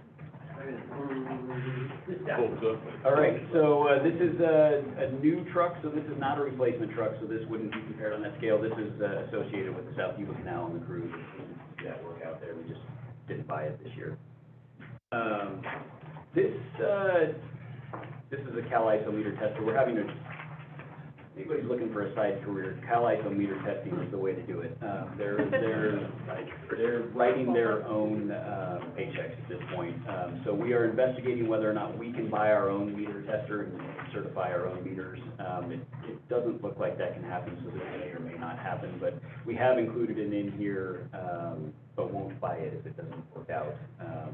Because this unit is $50,000, we're paying tens of thousands of dollars, just to certify meters. It'll pay for itself in no time, if we can figure out a way to make it work. Who are these Cal ISO guys? Are they from state or are they independent? No, they're independent, but you have to be certified, so you have to start your company, you have to prove that you have the expertise, and then Cal ISO has to say you can do this testing, so it's a very short list of. So we could form our own company? There is some potential for that. Perform your own Cal ISO? No, independent. Yeah. Oh, Subsidiary. right. So we can do Cal ISO too. And it's $8,100 a year currently spent, is that for all of the powerhouses? That's ballpark, yeah. For all? Yeah, but as the meters get older and as the certifications start coming up, I expect that cost to increase. So, and that's an old number, as I said. The new numbers are just coming in crazy. We have found a guy that is certified but doesn't own his equipment, so can he use our equipment? There's a whole lot of different questions that we gotta figure out before we purchase this, but we need to be looking for a solution to this problem. So. And here's the hydro summary, 9.2 million, so, in the program. So I guess my question is, why wouldn't we budget more money for those parts that are gonna be very hard to get in the future, and that will have independent value? I mean, I buy fertilizer years ahead sometimes, but then my neighbor runs out, he'll buy it from me. So can we become a little more independent with some of these parts? Well, in general, we stock spare parts that are kind of mission critical. So if we have a PLC that the powerhouse won't run without that piece of equipment, then we will have that piece of equipment available. It's a cost benefit sort of thing. You can have stuff sitting around and never use it. But you're already doing some of it. In general, we stock, yeah, it's much I better. think that's smart. That's why they have their little store out here. Just don't put it over. Well, they don't have a store, but I mean, they have a little storeroom. So do we work with other regional hydro, like water districts? In terms of purchasing? Like or, that, yeah. We share parts as needed, but typically it's a loan sort of situation where if they need something for a short period of time, so they can get their next part in. And if our part comes out, their part comes off. Yeah. Yeah, Well, yeah, if we yeah. loan them something, we get the new one, they get our surplus typically, so. Yeah. But that's pretty rare. Most of us are pretty good at having the parts we need, or, we're very creative, so. They have to be. Is your staffing situation better? I mean, what is your ballpark estimate of actually doing this work this week? I, like Doug, I'm hopeful that I can come back at about this time and say, we've spent all this money. We're working on staffing now and who's gonna do what work between us and the engineers. So I don't have a good number for that. I'm hopeful we can accomplish this work. Oh, that was my concern as well, Ken. You've got, 25 projects plus Spillway and the Chicago Park rewind. And it just seems like, it's a lot of work. And as you've commented, you have had, these staffing challenges. So, I just think it's helpful to really set achievable goals as best you can. I trust you to know where that balance is, so, but I'm looking at this going, holy moly. You know, in addition to taking on the South Yuba Canal and So you've just got a lot on your plate and that of your team. And I don't know that I'd say that it's all on my plate, right? So one of the things that Doug and I are really focusing on is sharing engineering skills back and forth. Great. Historically, it's been much more separated. You know, I didn't mention who was the project manager for each one of these jobs as we roll through, but you would have heard a number of the engineers downstairs taking on some of these responsibilities, so. So you do have insurance, that was one of my questions, is there's not even assigned to this project, how realistic is it? And that's some of what Doug and I are working through now, right, is putting names to all of those folks, or to all those positions, so. So we'll continue to sharpen the pencil and get that figured out, who's gonna do what. And we may come up short, right, there is a possibility that we don't have enough staff to accomplish all this work, and then we'll have to adapt from there. So, but I think that's what some of what the scoring system helps us with, right, we know where we need to spend our energy. So, and so if the job slips, then that should be. Yeah, well, I just noticed that, you know, most of the projects are NID managed as opposed to being contracted out. And that's what it says on here. I mean, some have NID and contractor, but a lot of them just have NID. So that's generally on the construction side where you're seeing that. They're all managed by internal people, right? There's always an internal Yeah. project manager Sure. to deal with it. So, But our staff are doing the physical work as opposed to some of a it, contractor. yep, yeah. Because often if you spread yourself too thin, then you never really reach a conclusion. Well, that's what we've been hugely focused on, right, is we have a handful of old projects that are just kind of hanging around, right? We're really good at building things, but not necessarily great at getting the as-built drawings done, and getting the operations manuals integrated into the powerhouse manuals. So that's really been something I've been focusing on. You've seen my operating budget for the last couple of years, there's been a powerhouse drawing updates, and that's what we've been focusing on, is cleaning up a lot of that old stuff that's kind of hung around, so. That's the easy step this point. Yeah, yep, yeah, once it gets functioning, it's. Yeah, absolutely. Yep. I think.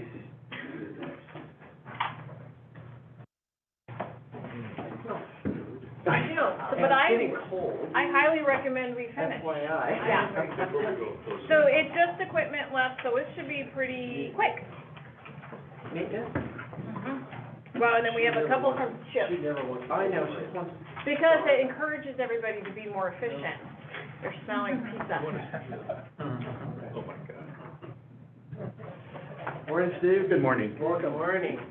Go ahead. Afternoon, actually. The proposed capital purchases for next year for maintenance are all equipment and vehicles that are in active daily use. A total of 9, with 2 of them as rollovers. The last 2 of the projects, or last 2 pieces of equipment are rollovers from this year approved by the board and under a purchase contract to be delivered hopefully second quarter of 2023. The rest of them are new proposed purchases. The first 3, they're the same. They're 1.5 ton dump trucks to replace existing 1 ton dump trucks that have met their life expectancy due to age and condition. And again, these are the workhorses of the maintenance department. They're used on a daily basis throughout Grass Valley and Placer Yards. So each of the vehicles is estimated to budget of $85,000 each to purchase. And Does that include tax? that includes tax licensing, and the customization is done at the time of purchase to get it road ready for our personnel, which includes the lights, safety equipment, and radio. And these are hard to find. Everything's hard to find. Yeah. Everything's hard. I see the gross vehicle for 15,000, but capacity around 7,000? These ones, well, they're 1.5 ton dump trucks, that's capacity. They're about a 3,000 ton truck bed.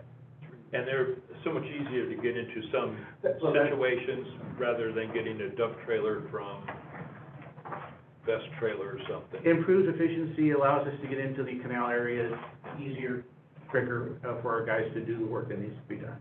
So these are the small workhorse dump trucks for Yeah. both Placer and Grass Valley. Get you where you gotta go. Are they the same size as the existing 1 ton?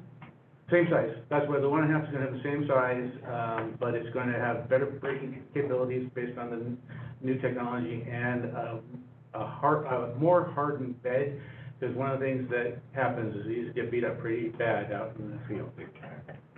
We're hoping to get a little bit more life out of the new ones. Next vehicle is, so 3 of the 1.5 tons. The next one is for our vegetation department. It's a side-by-side. It's also used daily for canal and vegetation control. This one, again, is way past end of life. It's in the shop doing repairs more than it is out in the field. So this is pretty much limping along until we get the replacements. And again, improves efficiency for our vegetation control crew. We are expecting increased use of manual vegetation control in the next few years. So this will help improve that and reduce our needs of chemical control. So we're trying to look for ways to improve that mechanical maintenance. Have we considered, like the California Conservation Corps, some of these, groups that do that kind of work? Yes, we have. And it's early in those discussions, especially with some of the newer groups that are coming on because of wildfire mitigation. Yeah. So we have begun preliminary contacts with that. The excavator is placed again, end of life. These excavators are useful life about 5,000 to 7,000 hours. This one's over 7,700 hours. So it is, again, daily use, essential for placer crew in both its raw water and treated water daily activities. Grass Valley, This one, the big excavator is for the placer yard. It's replacing an existing one out there that's, again, end of life.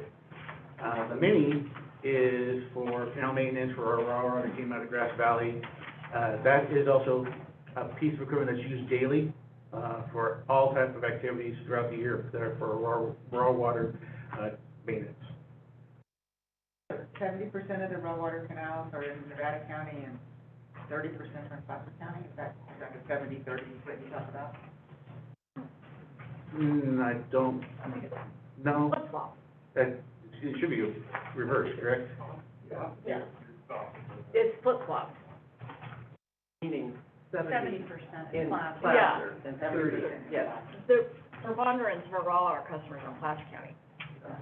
That's what I thought. It seems like I read that 70% was in, 70% of canals. Right?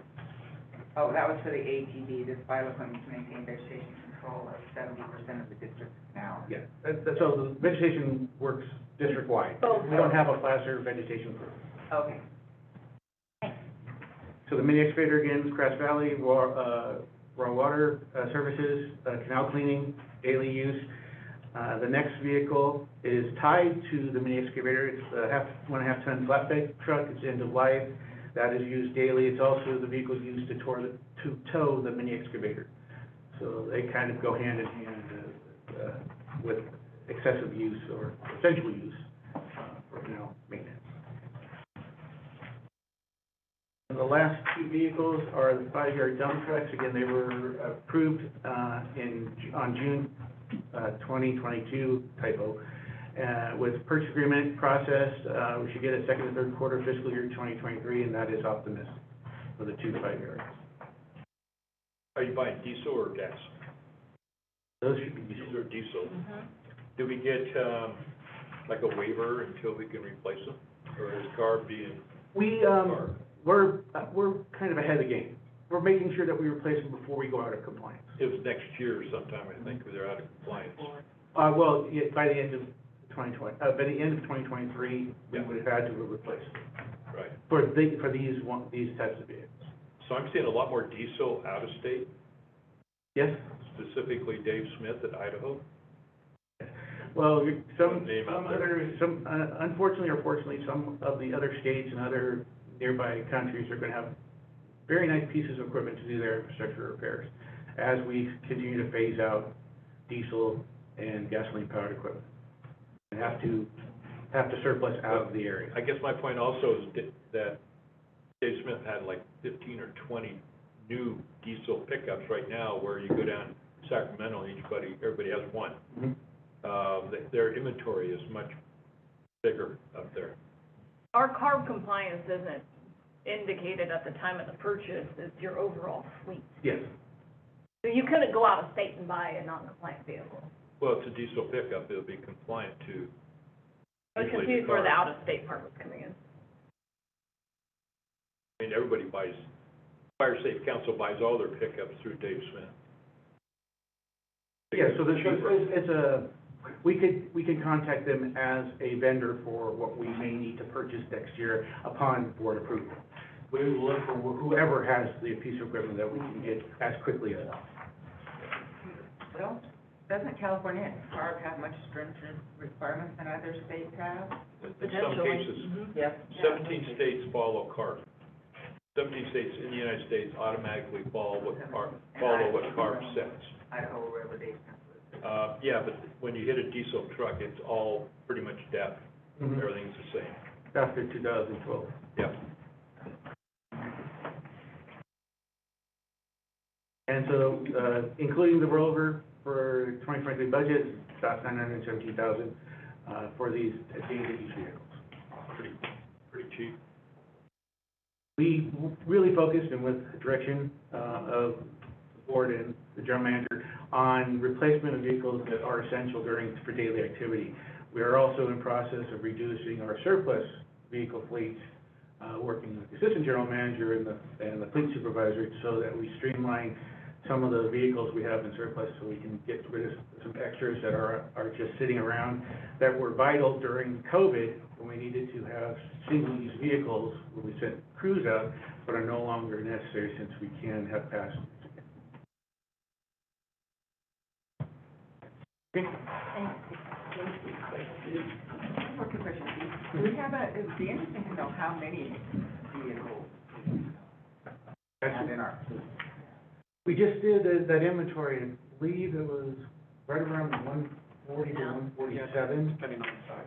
Depending on the size of the vehicle, depending on if it's considered on-road or off-road, and also discount some of the vehicles that are past end of life, that are not, have no value, that we have recreational vehicles that were end of life, surplus to recreation, but have absolutely no value. Those kind of fall off that list. And they're all in our insurance. Yeah, I mean, they're Maintenance. They're district-wide. District-wide. So you're probably looking in total of about 160, including recreation, and we want to get that down to a more manageable level, about 120. That includes the side-by-side? That, no. No, that is not. Those are just passenger vehicles. Yeah, those are on-road vehicles. Okay. Thank you. Thank you, Steve.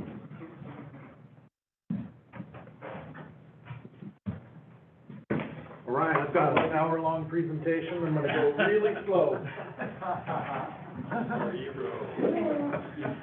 All right, so let's fire off the operations department's capital budget needs. The first one here is our Elizabeth George programmable logic controller. This is basically the computer brains that runs the treatment plant. Very, very important, also very, very old and outdated. And so this budget will go through and replace the 3 PLC programmers that we have on the facility. So very important. The next one, our Loma Rica water treatment plant. As you can see in the picture, there's an example there of the chemical storage tank. This is our coagulant, our bleach, all of those items that we store on site and use for the treatment of water. Those facilities don't have redundancy, and so this budget item will give us the redundant tanks we need so that we always have enough on site. And with supply-demand issues, we really do need redundancy. There was a threat of a rail workers' strike that the warning went out, we weren't going to be able to get bleach for weeks at a time. So definitely need more storage ability at these treatment facilities, very important. Is this the only one that doesn't have? No, they all do, and so I would imagine every year we're gonna tackle another facility. I think the only one that is fully complete is E. George. How many months a year is Loma Rica online? Is it only in the summertime? No, it's pretty much most of the year. It's only recently that we've started shutting it down because E. George has capacity. But I'll say that, We have the ability to shut it down longer in the winter months, and we'll probably do that moving forward for efficiency. But historically, it has run most of the year. And then I too go into vehicle replacement, and most of my vehicles, so the vehicles on this list, there's 3, basically F-150s. They were all recommended by the fleet department for replacement, so I threw them on the list. They're all gonna be over 140,000 miles by next year, so this one here is gonna have 172,000 by next year, 160,000 by next year on this one, and then the last one will be 154,000. I've also included in this packet that we're putting it back to the fleet manager to decide if they want to donate these vehicles to recreation, because historically, that's what we've done, we've taken the best ones. Generally, the water treatment trucks aren't as beat up as some of the others, and we repurpose them to recreation, so that is a potential for these vehicles, should they determine they're the best ones in our fleet that are left over. And that is one thing I don't know that we noted earlier, we are centralizing the management of the entire, district's entire fleet. Before, when vehicles were purchased or equipment was purchased, it was more a decision solely of the department that was purchasing it, and now the, fleet division, they actually monitor and manage the vehicle scoring sheet and then have final buy-off on whether or not a piece of equipment is gonna be replaced. That is a, I know, that's a really good change. It's good, because they're a little bit more objective, and they're usually more intimately know the vehicle and the issues with it, so it is nice to have a little. where does that fleet management reside, in purchasing or No, in the fleet division, it's under maintenance. maintenance? These vehicles look brand new. I'm impressed with the way the staff So they take treats care of them. them, for the most part. There's a few we won't highlight, but. These are on-road, they're not off-road going in pitches, so they do tend to be a little bit nicer. Okay, the last. They're one- front parking lot vehicles. Front parking lot. Yeah. The rest are out behind the barn. And I would have thought that these would be given to like the other maintenance, like the plastic guard maintenance. And that's what Chip just indicated, is that the Recreation. fleet division will make the decision as to where these go. Okay, Well, where they're repurposed to, if at all. okay. Okay, and the last one is automated gauging head gates. We have applied for a grant for this, and we're very hopeful we're gonna get it. If not, we did budget for the full amount for the replacement of a couple of gates to get this thing moving forward. It's been talked about for years. We really do need to give it a go, see how they work, and make sure they're, a good vision for our future in the distribution system. But regardless, again, we're hopeful that at least half of the funding is gonna come from a grant. So they're like 50,000 each. You said 600,000, be a couple of them, Yes, correct. so about 50,000 each. Not cheap. Are they solar and battery? They are solar and cellular, yes. If you ever lived through one of the big rain events and seeing a ditch overflow, and having to put someone up there to pull the spillway or the boards to relieve it, it's dangerous. I'm glad you brought that up. What we experience more often than not is these thunder cells that roll through this little red cloud of heavy, heavy rain.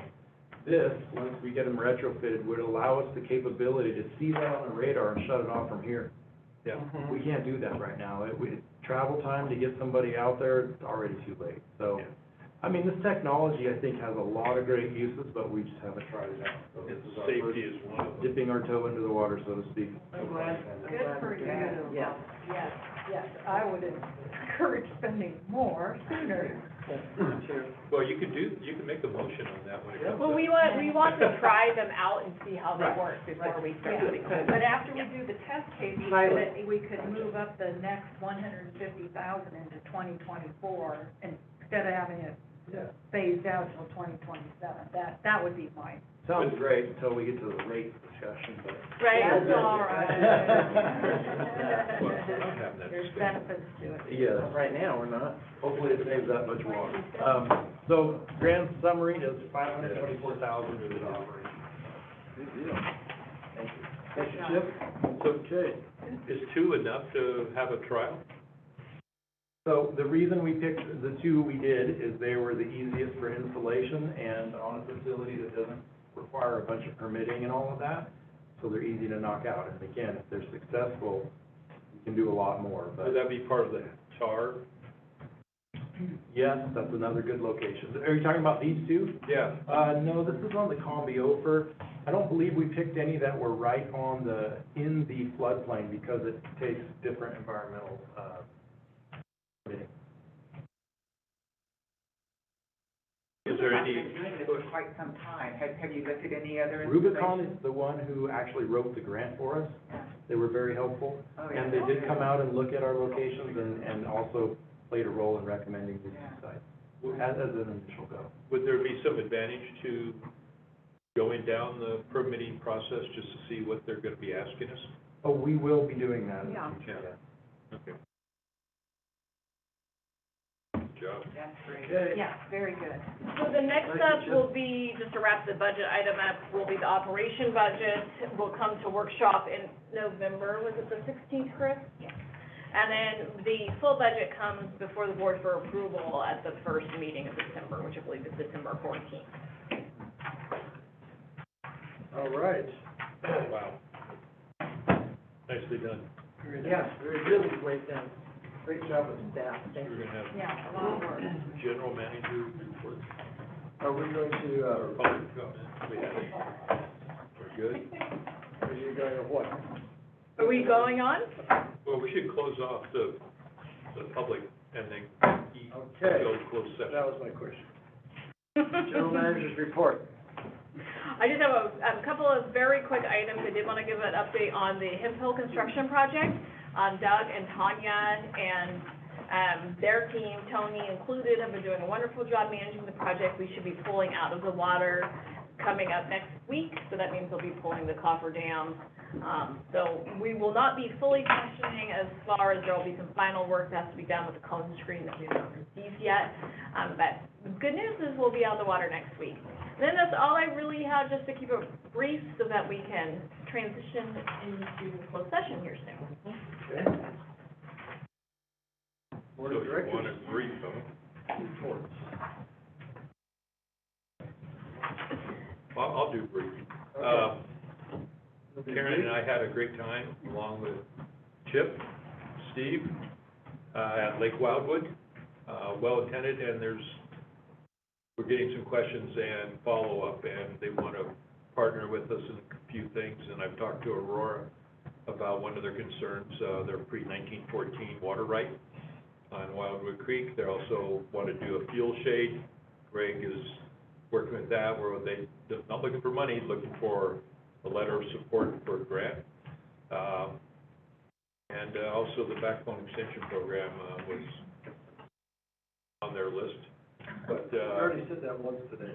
Yeah, you've met your quota. well, then I have 3 more times to say it. I mean, what the heck? No, but it was really well attended. And then, last week I met with Melinda Booth. We had a good, I don't know how long, sat for a while, and had a good discussion, and then she's organizing, part of their staff and part of their board to come out to the ranch and see how we farm, the wildlife habitat, the stewardship and all that. So, Director Johnson, Director Heck. I will reserve my report for the next meeting. I don't have Okay. anything pressing. Okay. Director Paul. Well, I really enjoyed having the opportunity to present with Rich. This is the dog and pony show? Yeah, no, great Karen question. was the straight narrative, and I was the Color. color person. We were a football announcement. Okay, so the other thing I did was, last week I went to Water, Wildfire, and Wine, although I skipped the wine and went back home. So I drove for 5 hours, thank you very much. Oh, that was up at the Aqua thing. Yeah, Way Murphy. the heck up there. But it was really, really interesting. And so we had presentations on the Caldor fire as it affected EID and South Lake Tahoe. We had a presentation by Santa Rosa. And So it was a very fascinating discussion, and a lot of assumptions made about their ability to fight the fires and to, kind of maintain systems that were completely blown out of the water when push came to shove. I just thought I would mention that I think the biggest thing that they all underestimated was the staffing requirement. That the exhaustion of having to deal with the emotional loss of your home being burnt down or your family member's home being burned down on top of your whole system being trashed was, and having to do so many things so rapidly, they all said they completely misunderstood what it took to be able to operate, needing smaller shifts, being able to deploy people in ways that doesn't use their technical expertise when they're, because I understand, I'm looking at you, Greg, because I understand you're working on this. So you have, they would go out in teams. Well, they didn't need necessarily a technical person to be a teammate, but they needed another body. Yeah, and so the other thing they looked at is who could work remote, who needed to be physically present, because the ability to grant more remote work made it a lot less stressful for those employees. They also talked about the difference between if a wildfire is at your doorstep, such as it was with EID, versus South Lake Tahoe, where they had really days and more than a week, 2 weeks, I think, until they had to really prepare for evacuation. So they said have two separate plans in case you have, because you can do, in South Lake Tahoe, they were able to do all kinds of work to mitigate should the fire have come in. In the end, only a very small portion of their district was harmed.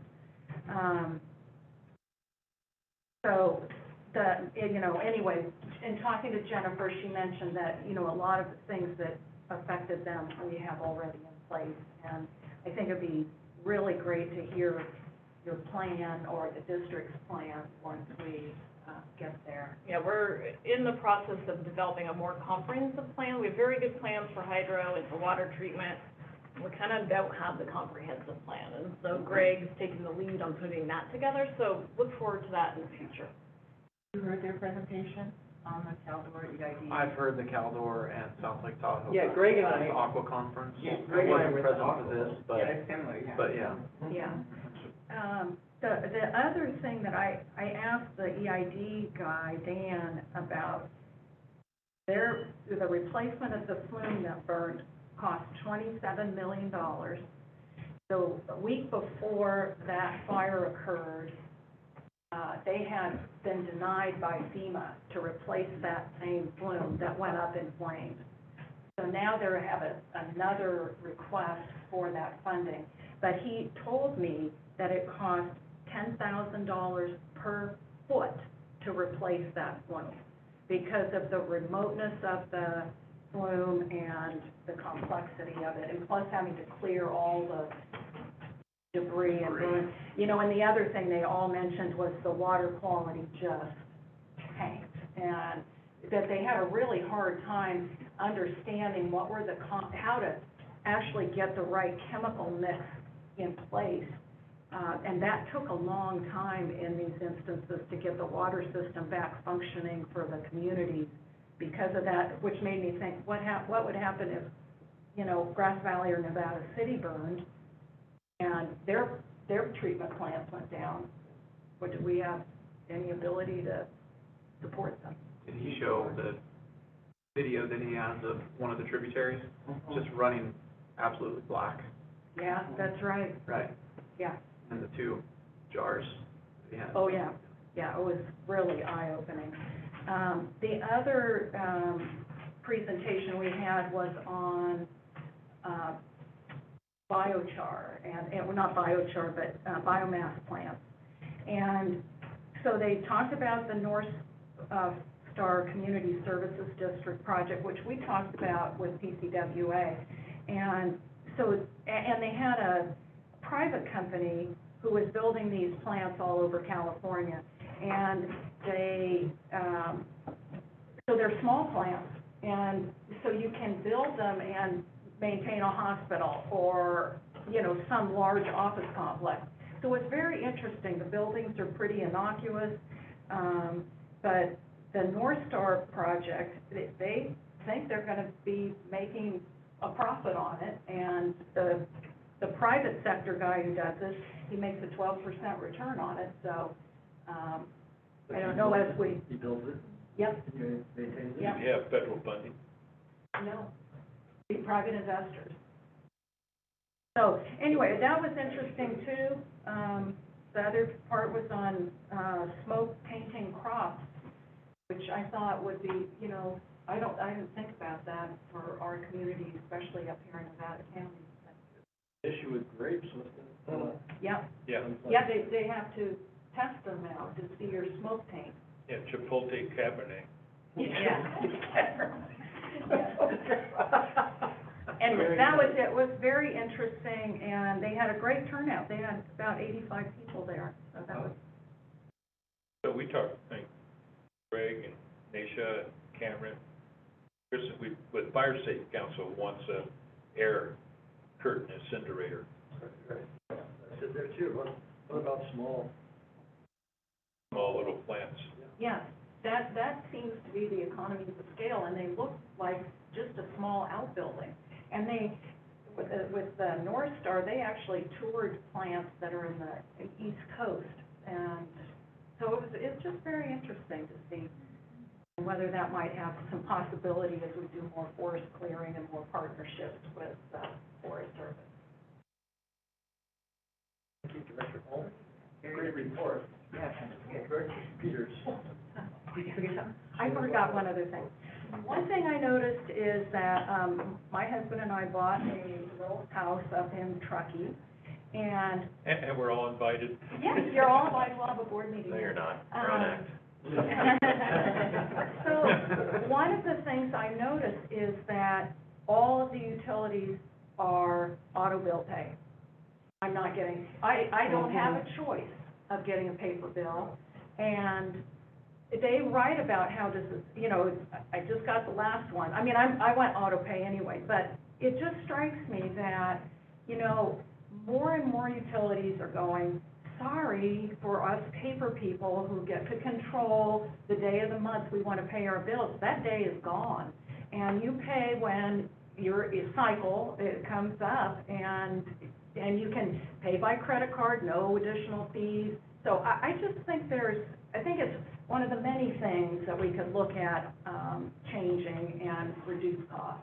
It's very costly to have people have the ability to come into the counter and pay just Yeah. a regular bill. Right. Yeah. You gotta remember, That's the good. Fair Board just fired the manager there because he wanted to go cashless. Oh, great. There had to have been other reasons. I think there were other reasons. Of course there are. I read that. Okay, thank you, Director Hall. Director Peters? Let's see, so I did a couple things this past few weeks. On October 15th, I was interviewed, for the Auburn Ravine film that Gold Country Images is producing. That was it was right down by the ravine, it was quite idyllic. And then on the 18th, I participated in a panel interview for the Society of Military Engineers. And it was a really good panel, and there was a good turnout. I didn't even realize there was such a big group of military engineers, but really good panel with promoting science STEM programs for younger people, and to encourage people to come into the science and technology. It was great. It was a good time. So I'm still working with student constituents. So other than that, that's it. Director Peters? And I have no report. Except the pumpkins are going faster than We're you. going faster than we can grow them. Good for you. Get your pumpkin now. That's right. Next, we'll take public comment on items we considered in closed session. Did anybody like to comment on closed session? Start on your phone or come to the podium. I do not expect any action. You do not expect any action? Do not? Do not. Do not, okay. Then no action will be taken. All right, at that, we will close the open session, open the closed session.